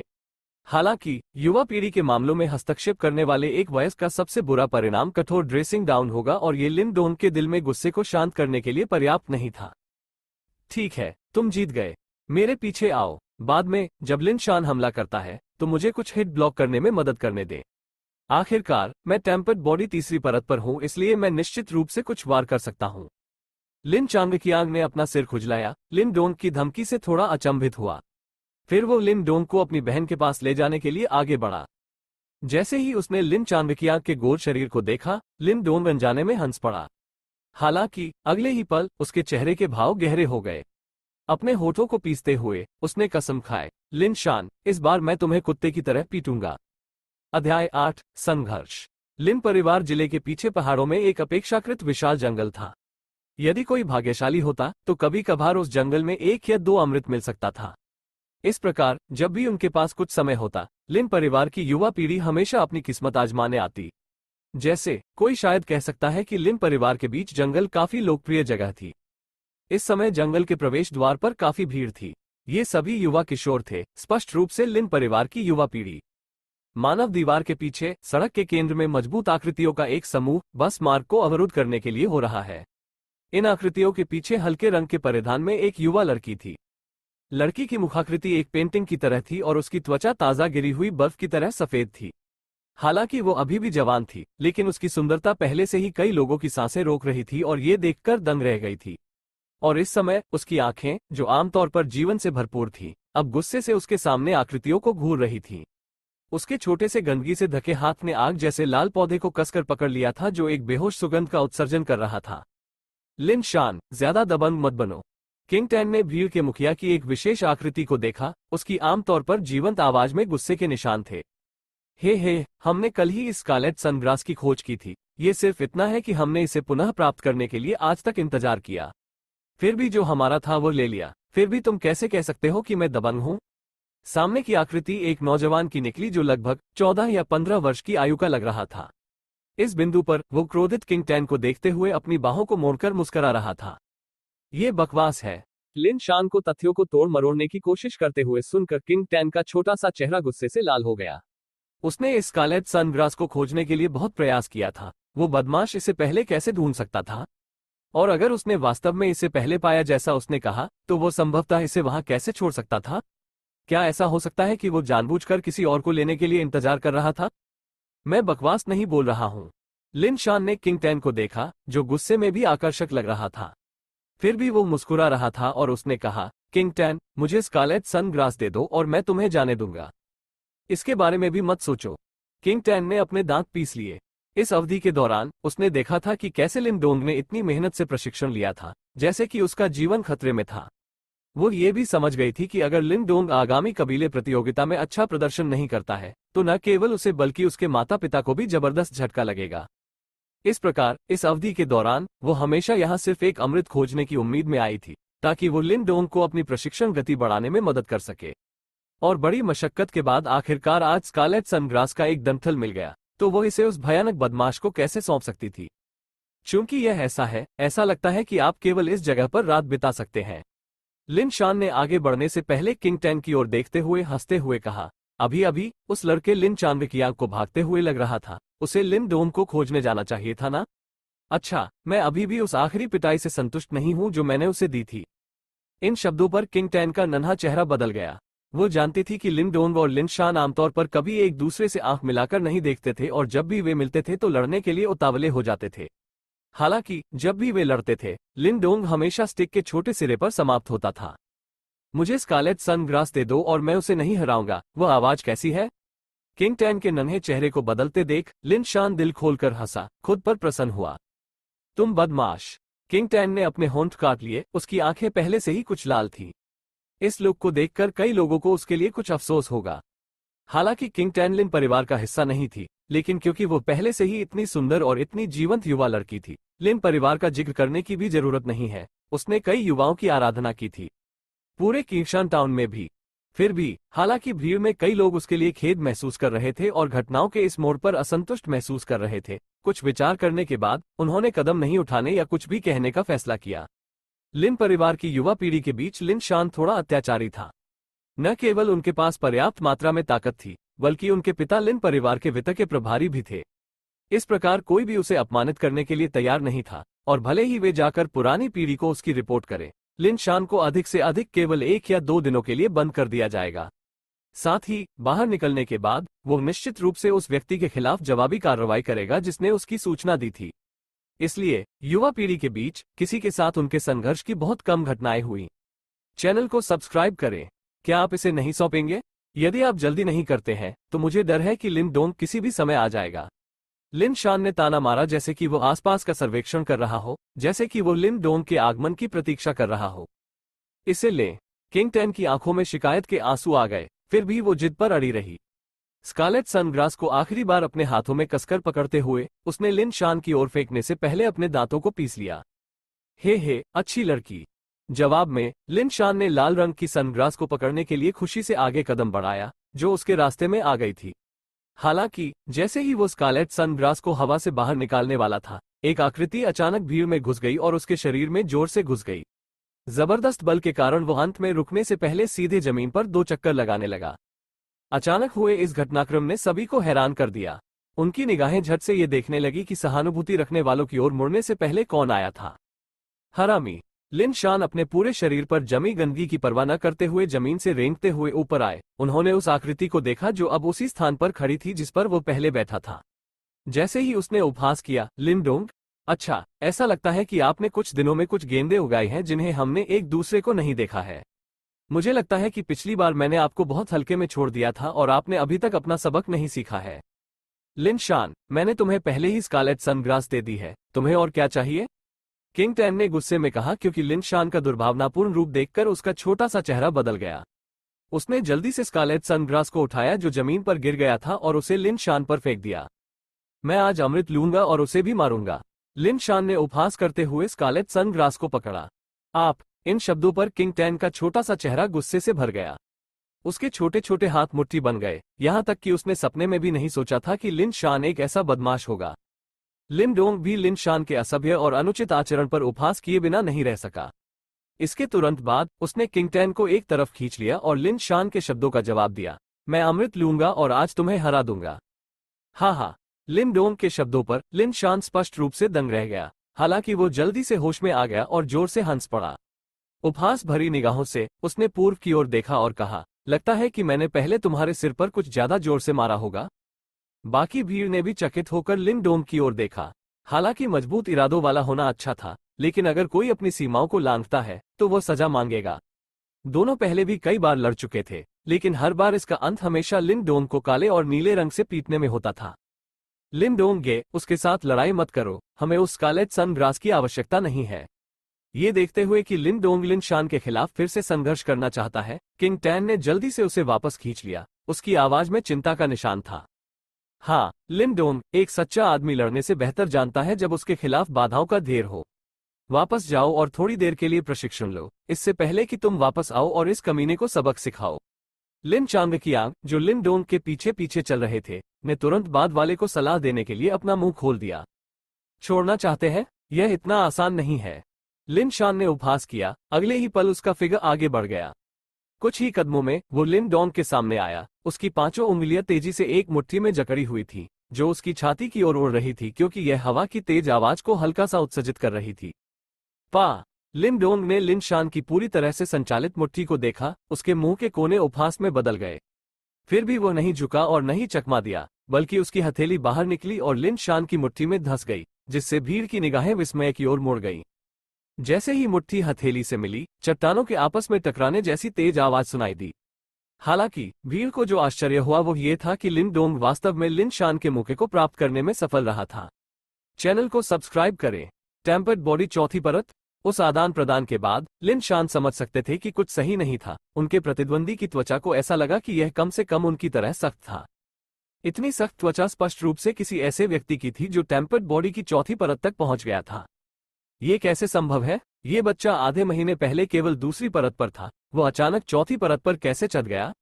लिन शान को इस पर विश्वास नहीं हो रहा था। फिर भी उसने अपना जबड़ा भींच लिया। भले ही आप टेम्पर्ड बॉडी की चौथी परत तक पहुंच गए हो, मुझसे लड़ने के बारे में सोचना भी मत।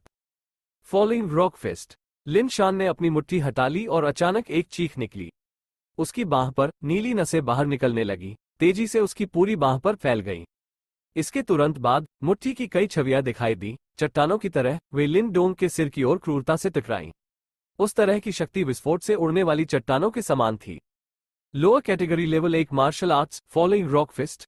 ये सोचना कि लिन शान ने भी मार्शल आर्ट्स सीखना शुरू कर दिया है। लिन डोंग वास्तव में बदकिस्मत है। लिन डोंग की मौजूदा स्थिति को देखकर भीड़ में खलबली मच गई। लिन डोंग की निगाहें आने वाली मुट्ठी की कई छवियों पर टिकी थीं। हालांकि लिन शान की फॉलोइंग रॉक फिस्ट कमजोर नहीं थी, फिर भी उसे आश्चर्य हुआ कि यह उसकी आंखों में इतनी कमियों और गलतियों से भरी क्यों दिखाई दे रही है। बिना किसी हिचकिचाहट के लिन डोंग ने सीधे पेनिट्रेटिंग फिस्ट को अंजाम दिया। पा पा पा। उसके कब्डों की बाहें उसकी बांह से टकराती थीं, जिससे एक कर्कश और तेज आवाज गूंजती थी। उसी समय लिन डोंग की मुट्ठी लिन शान की मुट्ठी की छवियों से टकराए। थंप। जैसे ही उनकी मुट्ठियां आपस में टकराईं, लिन शान का शरीर सिहर उठा और एक बड़ी ताकत तेजी से उसकी मुट्ठी से बाहर निकली, जिसके बाद उसके सदमे और विस्मय के लिए उसकी दोनों कठोर मुट्ठियों से दर्द की लहरें फैल गईं। मर्मज्ञ मुट्ठी, 3 गूंज। ये कैसे संभव है? इसी क्षण लिन शान की आंखें सदमे से मोटी हो गईं। स्वाभाविक रूप से उन्होंने पेनिट्रेटिंग फिस्ट के बारे में सुना था। ये लेवल 1 मार्शल आर्ट्स के बीच बहुत प्रसिद्ध था। उन्होंने मूल रूप से इस मुट्ठी तकनीक को सीखने की योजना बनाई थी। फिर भी 10 दिनों के प्रशिक्षण के बाद भी वे एक प्रतिध्वनि पैदा करने में असमर्थ थे। ऐसे में उनके पास हार मानने के अलावा कोई चारा नहीं था। कौन कल्पना कर सकता था कि लिन डोंग, जो पहले उसके लिए कभी भी मैच नहीं था, वास्तव में इतनी सफलता के लिए सक्षम होगा? ये 3 गूंज नहीं है, ये 4 है। लिन डोंग धीरे धीरे मुस्कराए। जैसे ही एक और कर्कश आवाज निकली, उसकी बाह में झटका लगा, जिसके बाद लिन शान की दोनों मुट्ठियों पर एक जोरदार मुक्का मारा गया। थर्ड। एक 4 इको पेनिट्रेटिंग फिस्ट का सामना करते हुए लिन शान का फॉलोइंग रॉक फिस्ट का रुख अलग हो गया। कदम दर कदम वो पीछे की ओर डगमगाता हुआ अंत में गिरने से पहले दर्शकों की भीड़ के विस्मय के लिए। फिर भी जैसे ही लिन शान गिरने वाला था, एक हाथ अचानक उसके कंधे को पकड़ने के लिए बढ़ा। एक कोमल धक्का के साथ लिन शान स्थिर हो गई। जी। लिन शान ने उस आकृति को देखने के लिए जल्दी से अपना सिर घुमाया, जो उसकी पीठ पर दिखाई दी थी, जो अचानक बेहद खुश थी। आसपास की भीड़ के भाव भी बदल गए और उनकी आंखों में डर झलकने लगा। अध्याय 9। लिन होंग। लिन शान, किंग टैन और लिन चांगकियांग के पीछे की आकृति को देखते हुए उनकी आंखों में चिंता के भाव उभर आए। लिन डोंग का चेहरा तना हुआ था और इसी तरह उसने लिन शान के पीछे अपनी निगाहें डाली। सफेद कपड़े पहने एक नौजवान लिन शान के कंधे को पकड़कर थामे हुए था और उसे जमीन पर गिरने से रोक रहा था। युवक लगभग 15 या 16 साल का लग रहा था और उसके चेहरे की विशेषताएं काफी सुंदर थीं। उसके चेहरे पर एक छोटी सी मुस्कान थी, फिर भी लिन डोंग की आंखों में यह मुस्कान थोड़ी ठंडी लग रही थी। लिन होंग। लिन शान के बड़े भाई और लिन परिवार के काफी उत्कृष्ट सदस्य। वो केवल 15 साल का था, फिर भी वो बहुत पहले ही टेम्पर्ड बॉडी 5वीं परत तक पहुंच चुका था। इस स्तर पर उसे युआन पावर सीड की खेती करने में सक्षम होने से पहले केवल एक और कदम की आवश्यकता थी, जिसके बाद वो निश्चित रूप से लिन परिवार में सभी युवा पीढ़ी के बीच शीर्ष 3 स्थान पर होंगे। जी, हालांकि लिन शान दूसरों के प्रति बेहद दबंग था, लेकिन वो सौम्य स्वभाव वाले लिन होंग के सामने एक भेड़ की तरह नम्र हो गया था। केवल इस स्तर के कौशल के साथ आप ठीक से अभ्यास करने के बजाय बाहर क्यों जाते हैं और खुद को शर्मिंदा करते हैं? लिन होंग ने अपनी पकड़ ढीली करते हुए हंसा। ये केवल इसलिए था क्योंकि मैं लापरवाह था। अगर हम फिर से लड़े तो मेरे लिए डरने की कोई बात नहीं है। लिन होंग के शब्दों पर लिन शान का चेहरा शर्मिंदगी से लाल हो गया। फिर भी लिन शान का जवाब थोड़ा मजबूर लग रहा था, क्योंकि यह स्पष्ट था कि लिन डोंग का मुक्का वास्तव में बहुत शक्तिशाली था। 4 इको पेनिट्रेटिंग फिस्ट ऐसी चीज नहीं है जिसे आप ब्लॉक करने में सक्षम है। लिन होंग की नजर लिन डोंग की ओर मुड़ी। उसने लिन डोंग को देखने से पहले कहा, लिन डोंग बियाओदी, ऐसा लगता है कि आप इसे काफी समय से छिपा रहे हैं। लिन होंग को पेनिट्रेटिंग फिस्ट के अभ्यास में आने वाली कठिनाई के बारे में भी पता था। चाहे जो भी हो, चौथी प्रतिध्वनि तक प्रशिक्षित करने के लिए महीनों के प्रयास की आवश्यकता होती है। फिर भी इस घटना से पहले उसने कभी नहीं सुना था कि लिन डोंग इस मार्शल आर्ट को जानता भी है। ये सिर्फ चालबाजी है, शायद ही लिन होंग बियाओगे के ध्यान के योग्य हो। जवाब देते ही लिन डोंग के मुंह के कोने एक कुटिल मुस्कान में खींच गए। शायद उनके पिता के बीच झगड़े के कारण, भले ही आप इसे अच्छी तरह से कहें, लिन होंग और उसके भाई का लिन डोंग के साथ तनावपूर्ण संबंध था। इसी तरह लिन डोंग ने उनके प्रति कोई सद्भावना नहीं दिखाई। हालांकि लिन होंग सतही तौर पर विनम्र और मिलनसार लगते थे, लिन डोंग जानते थे कि खतरनाक लिन शान की तुलना में उनका भाई वास्तव में बहुत अधिक पैशाचिक था। लिन परिवार में युवा पीढ़ी के भीतर लिन शान थोड़ा अत्याचारी क्यों हो सकता है? इसका कारण न केवल उसके पिता बल्कि लिन होंग भी थे, जिनका खुद काफी दूरगामी प्रभाव था। बेशक, सबसे महत्वपूर्ण बात, लिन डोंग ने लिन जियो से सुना था कि आधे साल पहले लिन होंग ने वास्तव में किंग टैन से सगाई करने के लिए कहा था। शुक्र है, लिन जियो द्वारा इस अनुरोध को स्पष्ट रूप से अस्वीकार कर दिया गया था। इस मामले ने दोनों पक्षों के बीच दुश्मनी को और गहरा कर दिया था। लिन डोंग गे, पहले चलते हैं। किंग टैन ने फुसफुसाते हुए चुपके से लिन डोंग की आस्तीन खींची। हालांकि वो बेहद हैरान थी कि लिन डोंग लिन शान को हराने में कामयाब रहा। लिन होंग मार्शल आर्ट और बुद्धि दोनों के मामले में लिन शान से ऊपर थी। वो निश्चित रूप से किसी के साथ खिलवाड़ करने वाला नहीं था। हे किंग टैन, हमें मिले हुए बहुत समय हो गया है। लिन होंग ने अपनी आंखों में एक अजीब सी चमक के साथ किंग टैन की ओर देखते हुए हंसा। हालांकि किंग टैन जवान थी, लेकिन वो एक खिलती हुई सुंदरता थी। क्विंगयाम टाउन में युवा पीढ़ी के बीच कई लोग गुप्त रूप से उसकी प्रशंसा करते थे और स्वाभाविक रूप से वो कोई अपवाद नहीं था। लिन शान हमेशा से एक आवेगी लड़का रहा है। हालांकि यदि आपको किसी अमृत की आवश्यकता है तो आपको मुझसे संपर्क करने की आवश्यकता है। स्कारलेट सनग्रास की तरह एक ग्रेड 1 अमृत गुणवत्ता में थोड़ी कमी है। चैनल को सब्सक्राइब करें। लिन होंग को उससे इस तरह बात करते हुए सुनकर जैसे कि वे परिचित शर्तों पर हो, किंग टैन की वर्धमान आकार की भौहें एक साथ कसकर जुड़ी हुई थी। हालांकि दूसरे पक्ष की ताकत के कारण, हालांकि वो इससे बहुत खुश नहीं थी, उसने वापस बात नहीं करने का फैसला किया। दम्मित, यह आदमी इतना प्रतिकारक है, मैं निश्चित रूप से भविष्य में उसे मार डालूंगा। लिन चांगकियांग लिन डोंग की पीठ के पीछे बड़बड़ाया, क्योंकि वो भी लिन होंग के शब्दों से बेहद निराश था। लिन होंग बियाओगे की सद्भावना के लिए बहुत धन्यवाद, हालांकि हम खुद पर निर्भर रहना पसंद करेंगे। परिवार के लिए पैसा कमाना आसान नहीं है, इसलिए यह सही है कि हम इसमें से थोड़ा सा भी बचाने की पूरी कोशिश करें। लिन चांगकियांग की बुदबुदाहट को नजरअंदाज करते हुए लिन डोंग मुस्कुराया। अगर उसने अतीत में लिन होंग को देखा होता तो वो कुछ भी होने से पहले केवल पीछे हटने की उम्मीद कर सकता था। फिर भी अब यह अलग था, क्योंकि उसके पास गुप्त स्टोन टेलिस्मैन था। वो जानता था कि लिन होंग को पार करना केवल कुछ समय की बात थी। ओह, लिन डोंग बियाओ डी का अड़ियल चरित्र बिल्कुल उनके पिता जैसा ही है, वास्तव में उनकी विरासत के योग्य। हालांकि लिन होंग मुस्कुरा रहा था, लेकिन जिसने भी उसकी बातें सुनी वो बता सकता था कि उसमें उपहास का भाव था। इन मजाकिया शब्दों को सुनते ही लिन डोंग की आंखों में गुस्सा आ गया। हे, चूंकि स्कारलेट सनग्रास किंग टैन द्वारा पाया गया था तो इसे वापस किया जाना चाहिए।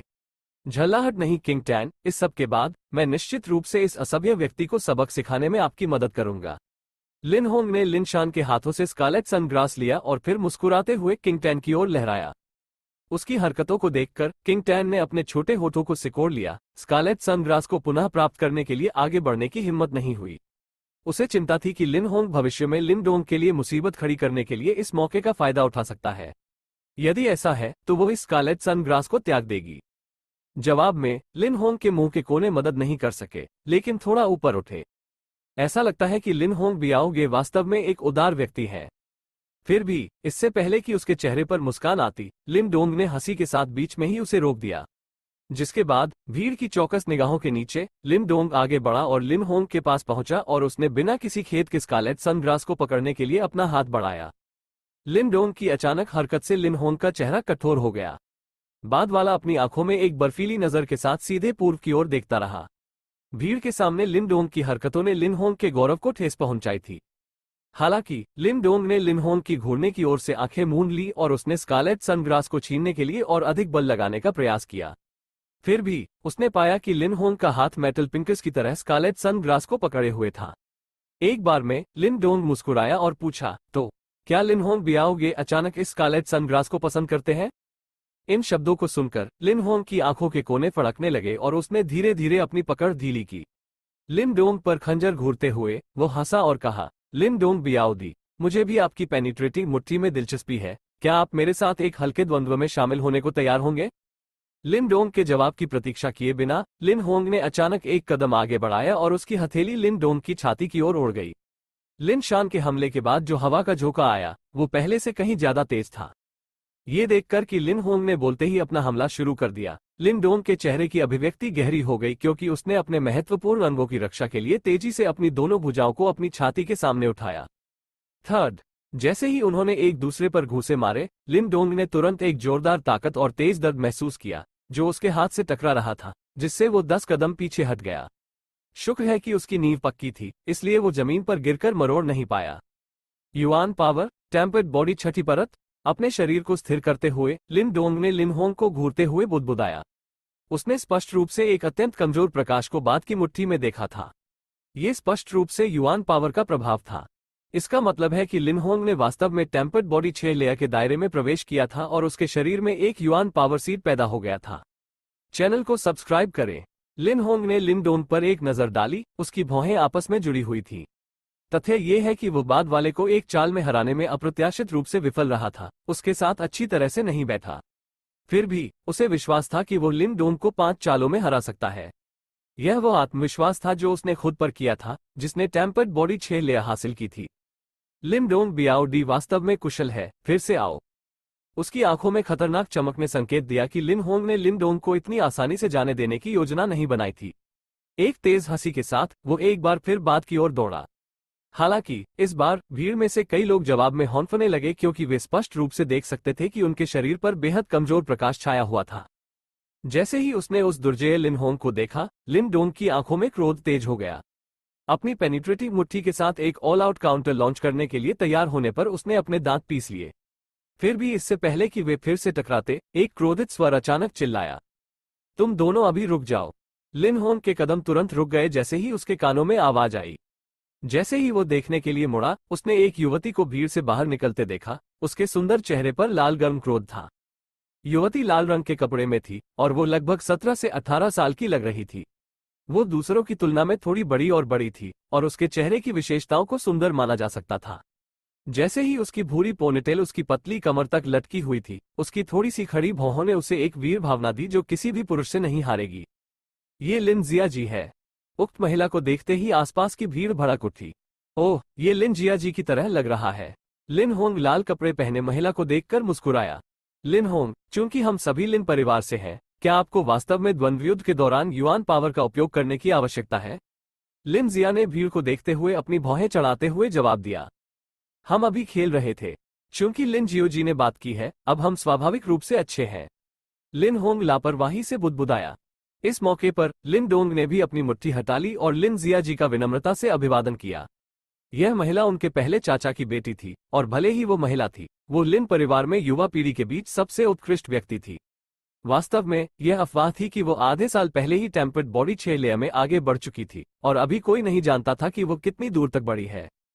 किंगयान टाउन की युवा पीढ़ी के बीच भी लिन जिया की प्रतिष्ठा बहुत अच्छी मानी जा सकती है। इसलिए लिन परिवार में वो काफी उच्च पद पर आसीन थी और यहाँ तक कि लिन होंग ने भी उसे अपमानित करने की हिम्मत नहीं की। एक ही परिवार के अपने ही भाइयों के खिलाफ लड़ने का क्या मतलब है? यदि आप वास्तव में सक्षम हैं, जब क्विंगयाम टाउन हंट शुरू होता है तो आपको अन्य परिवारों में युवा पीढ़ी के साथ प्रतिस्पर्धा करनी चाहिए। यदि आप जीत जाते हैं तभी आपको कुशल माना जा सकता है। लिन जिया ने प्रतिवाद किया। महिला गैंग लीडर की तरह उसकी बातों में कुछ वजन था। लिन जिया जी सही कह रहे हैं, लिन होंग ने आलस्य से उत्तर दिया। वो हाथ में स्कारलेट सनग्लास के साथ लिन डोंग के पास पहुंचा और अमृत को बाद की ओर फेंक दिया। तुरंत एक नर्म स्वर का उपयोग करते हुए, जो केवल दो के बीच ही सुना जा सकता था, उसने हल्के से बुदबुदाया, मैं 6 महीने में आने वाली पारिवारिक प्रतियोगिता में शीर्ष 3 में प्रवेश करूंगा। उसके बाद मैं दादाजी से कहूंगी कि मुझे किंग 10 से सगाई करने की अनुमति दे। इस बीच कृपया मेरी होने वाली दुल्हन का अच्छे से ख्याल रखें। जैसे ही उसने समाप्त किया, उसने लिन डोंग के कंधे को थपथपाया जैसे कि वे पहले से ही जीजा थे, इससे पहले कि वह अपने चेहरे पर मुस्कान के साथ घूमा और लिन शान के साथ चला गया। जैसे ही लिन डोंग ने लिन होंग की पीठ को देखा, उसने धीरे धीरे अपनी मुट्ठी को गेंदों में कस लिया और उसकी आंखों में एक बर्फीला रूप आ गया। वो निश्चित रूप से इस कमीने को किंग 10 से शादी करने से रोकेगा। शीर्ष 3 बनना चाहते हैं, यह इतना आसान नहीं है। भले ही लिन होंग की क्षमताएं उससे बहुत बेहतर थीं, लिन डोंग को विश्वास था कि पत्थर के ताबीज और अपनी मेहनत की मदद से वो निश्चित रूप से पारिवारिक प्रतियोगिता से पहले लिन होंग को पकड़ लेगा। अध्याय 10 गोल्डन जेड शाखा। लिन डोंग के पास जाने से पहले लिन जिया ने लिंग होंग और उसके भाई को जाते हुए देखा। उसके चेहरे पर एक मुस्कान थी। लिन डोंग बियाओदी, क्या तुम ठीक हो? हाँ, धन्यवाद लिन जिया जी। लिन डोंग ने पावती में सिर हिलाया। लिन जिया और उसके पिता बचपन से ही उसके साथ अच्छे रहे थे, इसलिए उनके रिश्ते को काफी अच्छा माना गया था, और यह केवल इसलिए था क्योंकि लिन जिया पिछले कुछ वर्षों से प्रशिक्षण में व्यस्त थी, इसलिए उनकी बातचीत पहले की तुलना में कम हो गई थी। मैंने अभी अभी लिन शान के साथ आपका द्वंद्व देखा है, मुझे लगता है कि आप टेम्पर्ड बॉडी की चौथी परत तक पहुंच गए हैं। लिन जिया ने आश्चर्य से पूछा। वो जानती थी कि लिन डोंग को प्रशिक्षण दिए हुए केवल 1 वर्ष से भी कम समय हुआ था, फिर भी वो पहले ही चौथी परत तक पहुंच चुका था। सचमुच आश्चर्यजनक गति। ये सिर्फ एक अस्थायी है। इस बात को छिपाना आसान नहीं था कि वो टेम्पर्ड बॉडी चौथी लेयर तक पहुंच गया था। आखिरकार इसके प्रभाव किसी के शरीर की सबसे बाहरी परत पर प्रदर्शित होते हैं, इसलिए लिन डोंग ने इसे छुपाने की जहमत नहीं उठाई। लिन जिया के सवाल के जवाब में अपना सिर हिलाया। ऐसा लगता है कि आपको अपने पिता की प्रतिभा विरासत में मिली है। लिन जियो मुस्कुराया, उसकी अभिव्यक्ति गंभीर हो गई। हालांकि आप अभी भी लिन होंग से बहुत पीछे हैं। मेरी जानकारी के अनुसार वो 3 महीने पहले ही टेम्पर्ड बॉडी 6 लेयर में आगे बढ़ चुका था, और उसने अपने शरीर के भीतर एक युआन पावर सीड को जन्म दिया था। इसलिए आपके लिए ये सबसे अच्छा है कि आप उससे लड़ने से बचें या आप निश्चित रूप से हार जाएंगे। हाँ, मुझे पता है। लिन डोंग ने बहादुरी दिखाने की कोशिश नहीं की। अपनी मौजूदा क्षमताओं के आधार पर वो जानता था कि वो अभी भी लिन होंग से पिछड़ा हुआ है। बहरहाल उन्हें विश्वास था कि वो निश्चित रूप से बाद वाले को पार कर लेंगे। हे, ठीक है, अच्छा काम करते रहो, मैं अब वापस जा रहा हूँ। आगामी पारिवारिक प्रतियोगिता के लिए कड़ी मेहनत करना याद रखें। आप जानते हैं कि आपके पिता उस आयोजन की कितनी परवाह करते हैं। लिन डोंग के सिर को थपथपाते हुए लिन जियो मुस्कुराए। फिर किंग 10 और लिन चांगकियांग का अभिवादन करने के बाद उसने अपनी पोनीटेल घुमाई और शिष्टता से चली गई। हे, लिन जिया जी वास्तव में बहुत अच्छी है, यहाँ तक कि लिन होंग को भी उसके सामने पीछे हटना पड़ा। तुम्हें पता है, दादाजी वास्तव में उससे प्यार करते हैं, और कभी कभी वो उसे व्यक्तिगत रूप से मार्शल आर्ट भी सिखाते हैं। लिन चांगकियांग ने ईर्ष्या से कहा, क्योंकि उसने लिन जिया के दुबले शरीर को दूर जाते हुए देखा। तुम सिर्फ आलसी हो। लिन डोंग ने अपनी आंखें लिन चांगकियांग पर घुमाई। आगे की हलचल के बिना उसने तुरंत किंग 10 को इशारा किया और जाने के लिए मुड़ गया। लिन चांगकियांग ने थोड़ी दूरी तक उनका पीछा किया, लेकिन जैसे ही उन्होंने काले आकाश को देखा, उन्होंने कुछ अनिच्छा से दोनों को छोड़ दिया। लिन डोंग गे, मुझे बहुत खेद है। मैं फिर से अमृत खोजने के लिए चुपके से नहीं जाने का वादा करती हूँ। किंग 10 दयनीय रूप से रोया जब उसने लिन डोंग की आस्तीन को अपने घर की यात्रा पर खींच लिया। ये ठीक है, एक बार जब मैं मजबूत हो गया तो कोई भी आपको फिर कभी धमकाने की हिम्मत नहीं करेगा। भले ही लिन डोंग ने शुरू में उसे डांटने की योजना बनाई थी, लेकिन उसका दयनीय चेहरा उसके दिल में गुस्से की आग की लपटों पर ठंडे पानी की बाल्टी की तरह था। अपनी छाती पर थप्पड़ मारने से पहले उसने लाचारी से अपना सिर हिलाया और हंसते हुए जवाब दिया, मैं भी प्रशिक्षित करना चाहता हूँ। किंग 10 ने अचानक अपनी प्यारी नाक उठाते हुए कहा, क्या आपको डर नहीं था कि प्रशिक्षण आपको बदसूरत बना देगा? लिन डोंग ने मजाक में पूछा। बिल्कुल नहीं, देखिए लिन जिया जी कितनी खूबसूरत है। अगर मैं उसकी तरह बन पाती तो लिन होंग फिर कभी लिन डोंग गे को धमकाने की हिम्मत नहीं करेगा। किंग 10 ने अपनी छोटी सी गुलाबी जीभ को बाहर निकालते हुए प्यारा सा उत्तर दिया। चैनल को सब्सक्राइब करें। लिन डोंग मुस्कुराया और उसने अपना सिर हिलाया, उसकी उंगली किंग टैन के माथे को हिलाने के लिए घूम रही थी। फिर उसने उससे कहा, जब हम घर लौटे तो आज जो हुआ उसके बारे में किसी को मत बताना। क्या तुम समझ रहे हो? ओका। किंग टैन ने बचपन से अपना जवाब खींच लिया, क्योंकि उसके छोटे से चेहरे पर एक भौहें बन गई थी। हालांकि लिन डोंग ने किंग टैन को कुछ भी उल्लेख न करने के लिए याद दिलाया था, अंत में वो दिन की घटना को छुपाने में असफल रहा। आपने आज दोपहर लिन शान और उसके भाई के साथ लड़ाई की। रात के खाने के दौरान लिन जियो ने लापरवाही से टिप्पणी की और अपने हाथ में चॉपस्टिक रखी। इन शब्दों को सुनकर लिन डोंग और किंग टैन ने तुरंत अपने शरीर को तनावग्रस्त महसूस किया। लियू यान, जो भी वहां मौजूद थी, ने भी बेबसी से अपना सिर हिलाया और उन दोनों को एक निराशाजनक रूप दिया। पिताजी, इसका लिन डोंग से कोई लेना देना नहीं है। ये सब मेरी गलती है, किंग टैन ने डरते हुए कहा। लिन जियो ने उन दोनों को देखा, उनके चेहरे के भाव स्थिर थे। उसने लिन डोंग पर अपनी निगाहें गड़ाए रखी और पूछा, मैंने सुना है कि तुमने लिन शान को हरा दिया है? लिन डोंग ने अपना सिर खुजलाया, व्यंग्यात्मक ढंग से मुस्कुराते हुए उसने सिर हिलाया। अपना हाथ मुझे दो। लिन डोंग की स्वीकारोक्ति पर लिन जियो की आंखें चमक उठी और उन्होंने अपनी चौड़ी हथेली को फैलाकर उसकी बांह पकड़ ली। हाथ को धीरे से थपथपाते हुए उसके आमतौर पर रूखे चेहरे पर एक मुस्कान आ गई। टेम्पर्ड बॉडी चौथी लेयर? हाँ, लिन डोंग ने एक बार फिर सिर हिलाया। हाँ, बहुत बढ़िया। लिन डोंग की पुष्टि प्राप्त करने पर लिन जियो ने अंत में एक हार्दिक हंसी दी, जो खुशी और संतोष से भरी हुई थी। जैसे ही उसने लिन जियो को इतने दिल से हंसते हुए देखा, लिन डोंग के दिल ने आखिरकार राहत की सांस ली। ऐसा लगता है कि उसे आखिर डांटा नहीं जाएगा। जब लियू यान ने लिन जियो की दिलकश मुस्कान देखी तो वह अपने होठों पर मुस्कुराहट बिखेरने से खुद को रोक नहीं सकी। लिन डोंग को स्नेह भरी निगाहों से देखते हुए वो समझ गई कि लिन जियो ने अपना सब कुछ लिन डोंग में निवेश कर दिया था। उसने हमेशा खुद को लिन परिवार में एक जीनियस को खोने और उनकी आशाओं को नष्ट करने के लिए दोषी ठहराया था। इसलिए अपने जिद्दी स्वभाव के कारण उन्होंने हमेशा लिन परिवार में एक जीनियस को वापसी करने की उम्मीद की थी, और जिस जीनियस की वापसी करने की उन्होंने उम्मीद की थी वो स्वाभाविक रूप से लिन डोंग थे। अगर मैं गलत हूं तो मुझे सही करें, लेकिन आप 10 दिन पहले ही टेम्पर्ड बॉडी 3 लेयर तक पहुंचे थे, है ना? आपने इतनी जल्दी कैसे प्रगति की? भले ही वो खुश था, लिन जियो को अपना शक था। 10 दिनों में तीसरी से चौथी परत तक बढ़ने का समय अत्यंत तीव्र गति का था। बिना किसी अमृत की सहायता के लिन डोंग ने इसे कैसे पूरा किया? मैं भी निश्चित नहीं हूं। जब से मैंने रेड गिंगसेंग खाया है, मेरी प्रशिक्षण प्रगति पहले की तुलना में बहुत आसान हो गई है। लिन जियो के प्रश्नों को सुनकर लिन डोंग के दिल की धड़कन रुक गई। थोड़ी हिचकिचाहट के बाद उसने आखिरकार थोड़ा झूठ बोलने का फैसला किया। किसी तरह वो हमेशा महसूस करता था कि पत्थर के ताबीज के रहस्य को उजागर नहीं करना सबसे अच्छा होगा, वरना उसके रास्ते में एक बड़ी आपदा आ जाएगी। ओह, लिन डोंग का जवाब सुनकर लिन जियो की भौहें तन गईं। लाल जिनसेंग केवल एक ग्रेड 1 अमृत है, यह इतना शक्तिशाली कैसे हो सकता है? चैनल को सब्सक्राइब करें। शायद डोंग एयर के शरीर का अमृत के साथ विशेष संबंध है और उनके प्रभाव को अधिक प्रभावी ढंग से अवशोषित कर सकता है। मैंने सुना है कि कुछ लोगों को यह अनोखा उपहार मिला है और उनके शरीर अधिकांश लोगों की तुलना में अमृत को अधिक प्रभावी ढंग से अवशोषित करने में सक्षम है। लियू यान ने मुस्कुराते हुए संभावित स्पष्टीकरण दिया। सच है, यह उसी के कारण हो सकता है। लिन जियो ने सहमति में अपना सिर हिलाया, उन्होंने पहले भी इसी तरह के मामलों के बारे में सुना था। अगर लिन डोंग के पास वास्तव में ये चमत्कारी शारीरिक बनावट है, तो उसके लिए इस खतरनाक गति से प्रशिक्षण लेना असंभव नहीं होगा। ऐसा लगता है कि मैं अतीत में लापरवाह रहा हूं। अगर डोंग एयर के पास वास्तव में यह उपहार है, तो उसके लिए पारिवारिक प्रतियोगिता में अच्छा परिणाम हासिल करना मुश्किल नहीं होगा। लिन जियो अपने कपड़ों में पहुंचते ही संतोष से मुस्कुराए। कपड़े के रोल में लिपटे एक बंडल को सावधानी से निकालकर उसने धीरे से टेबल के ऊपर रख दिया।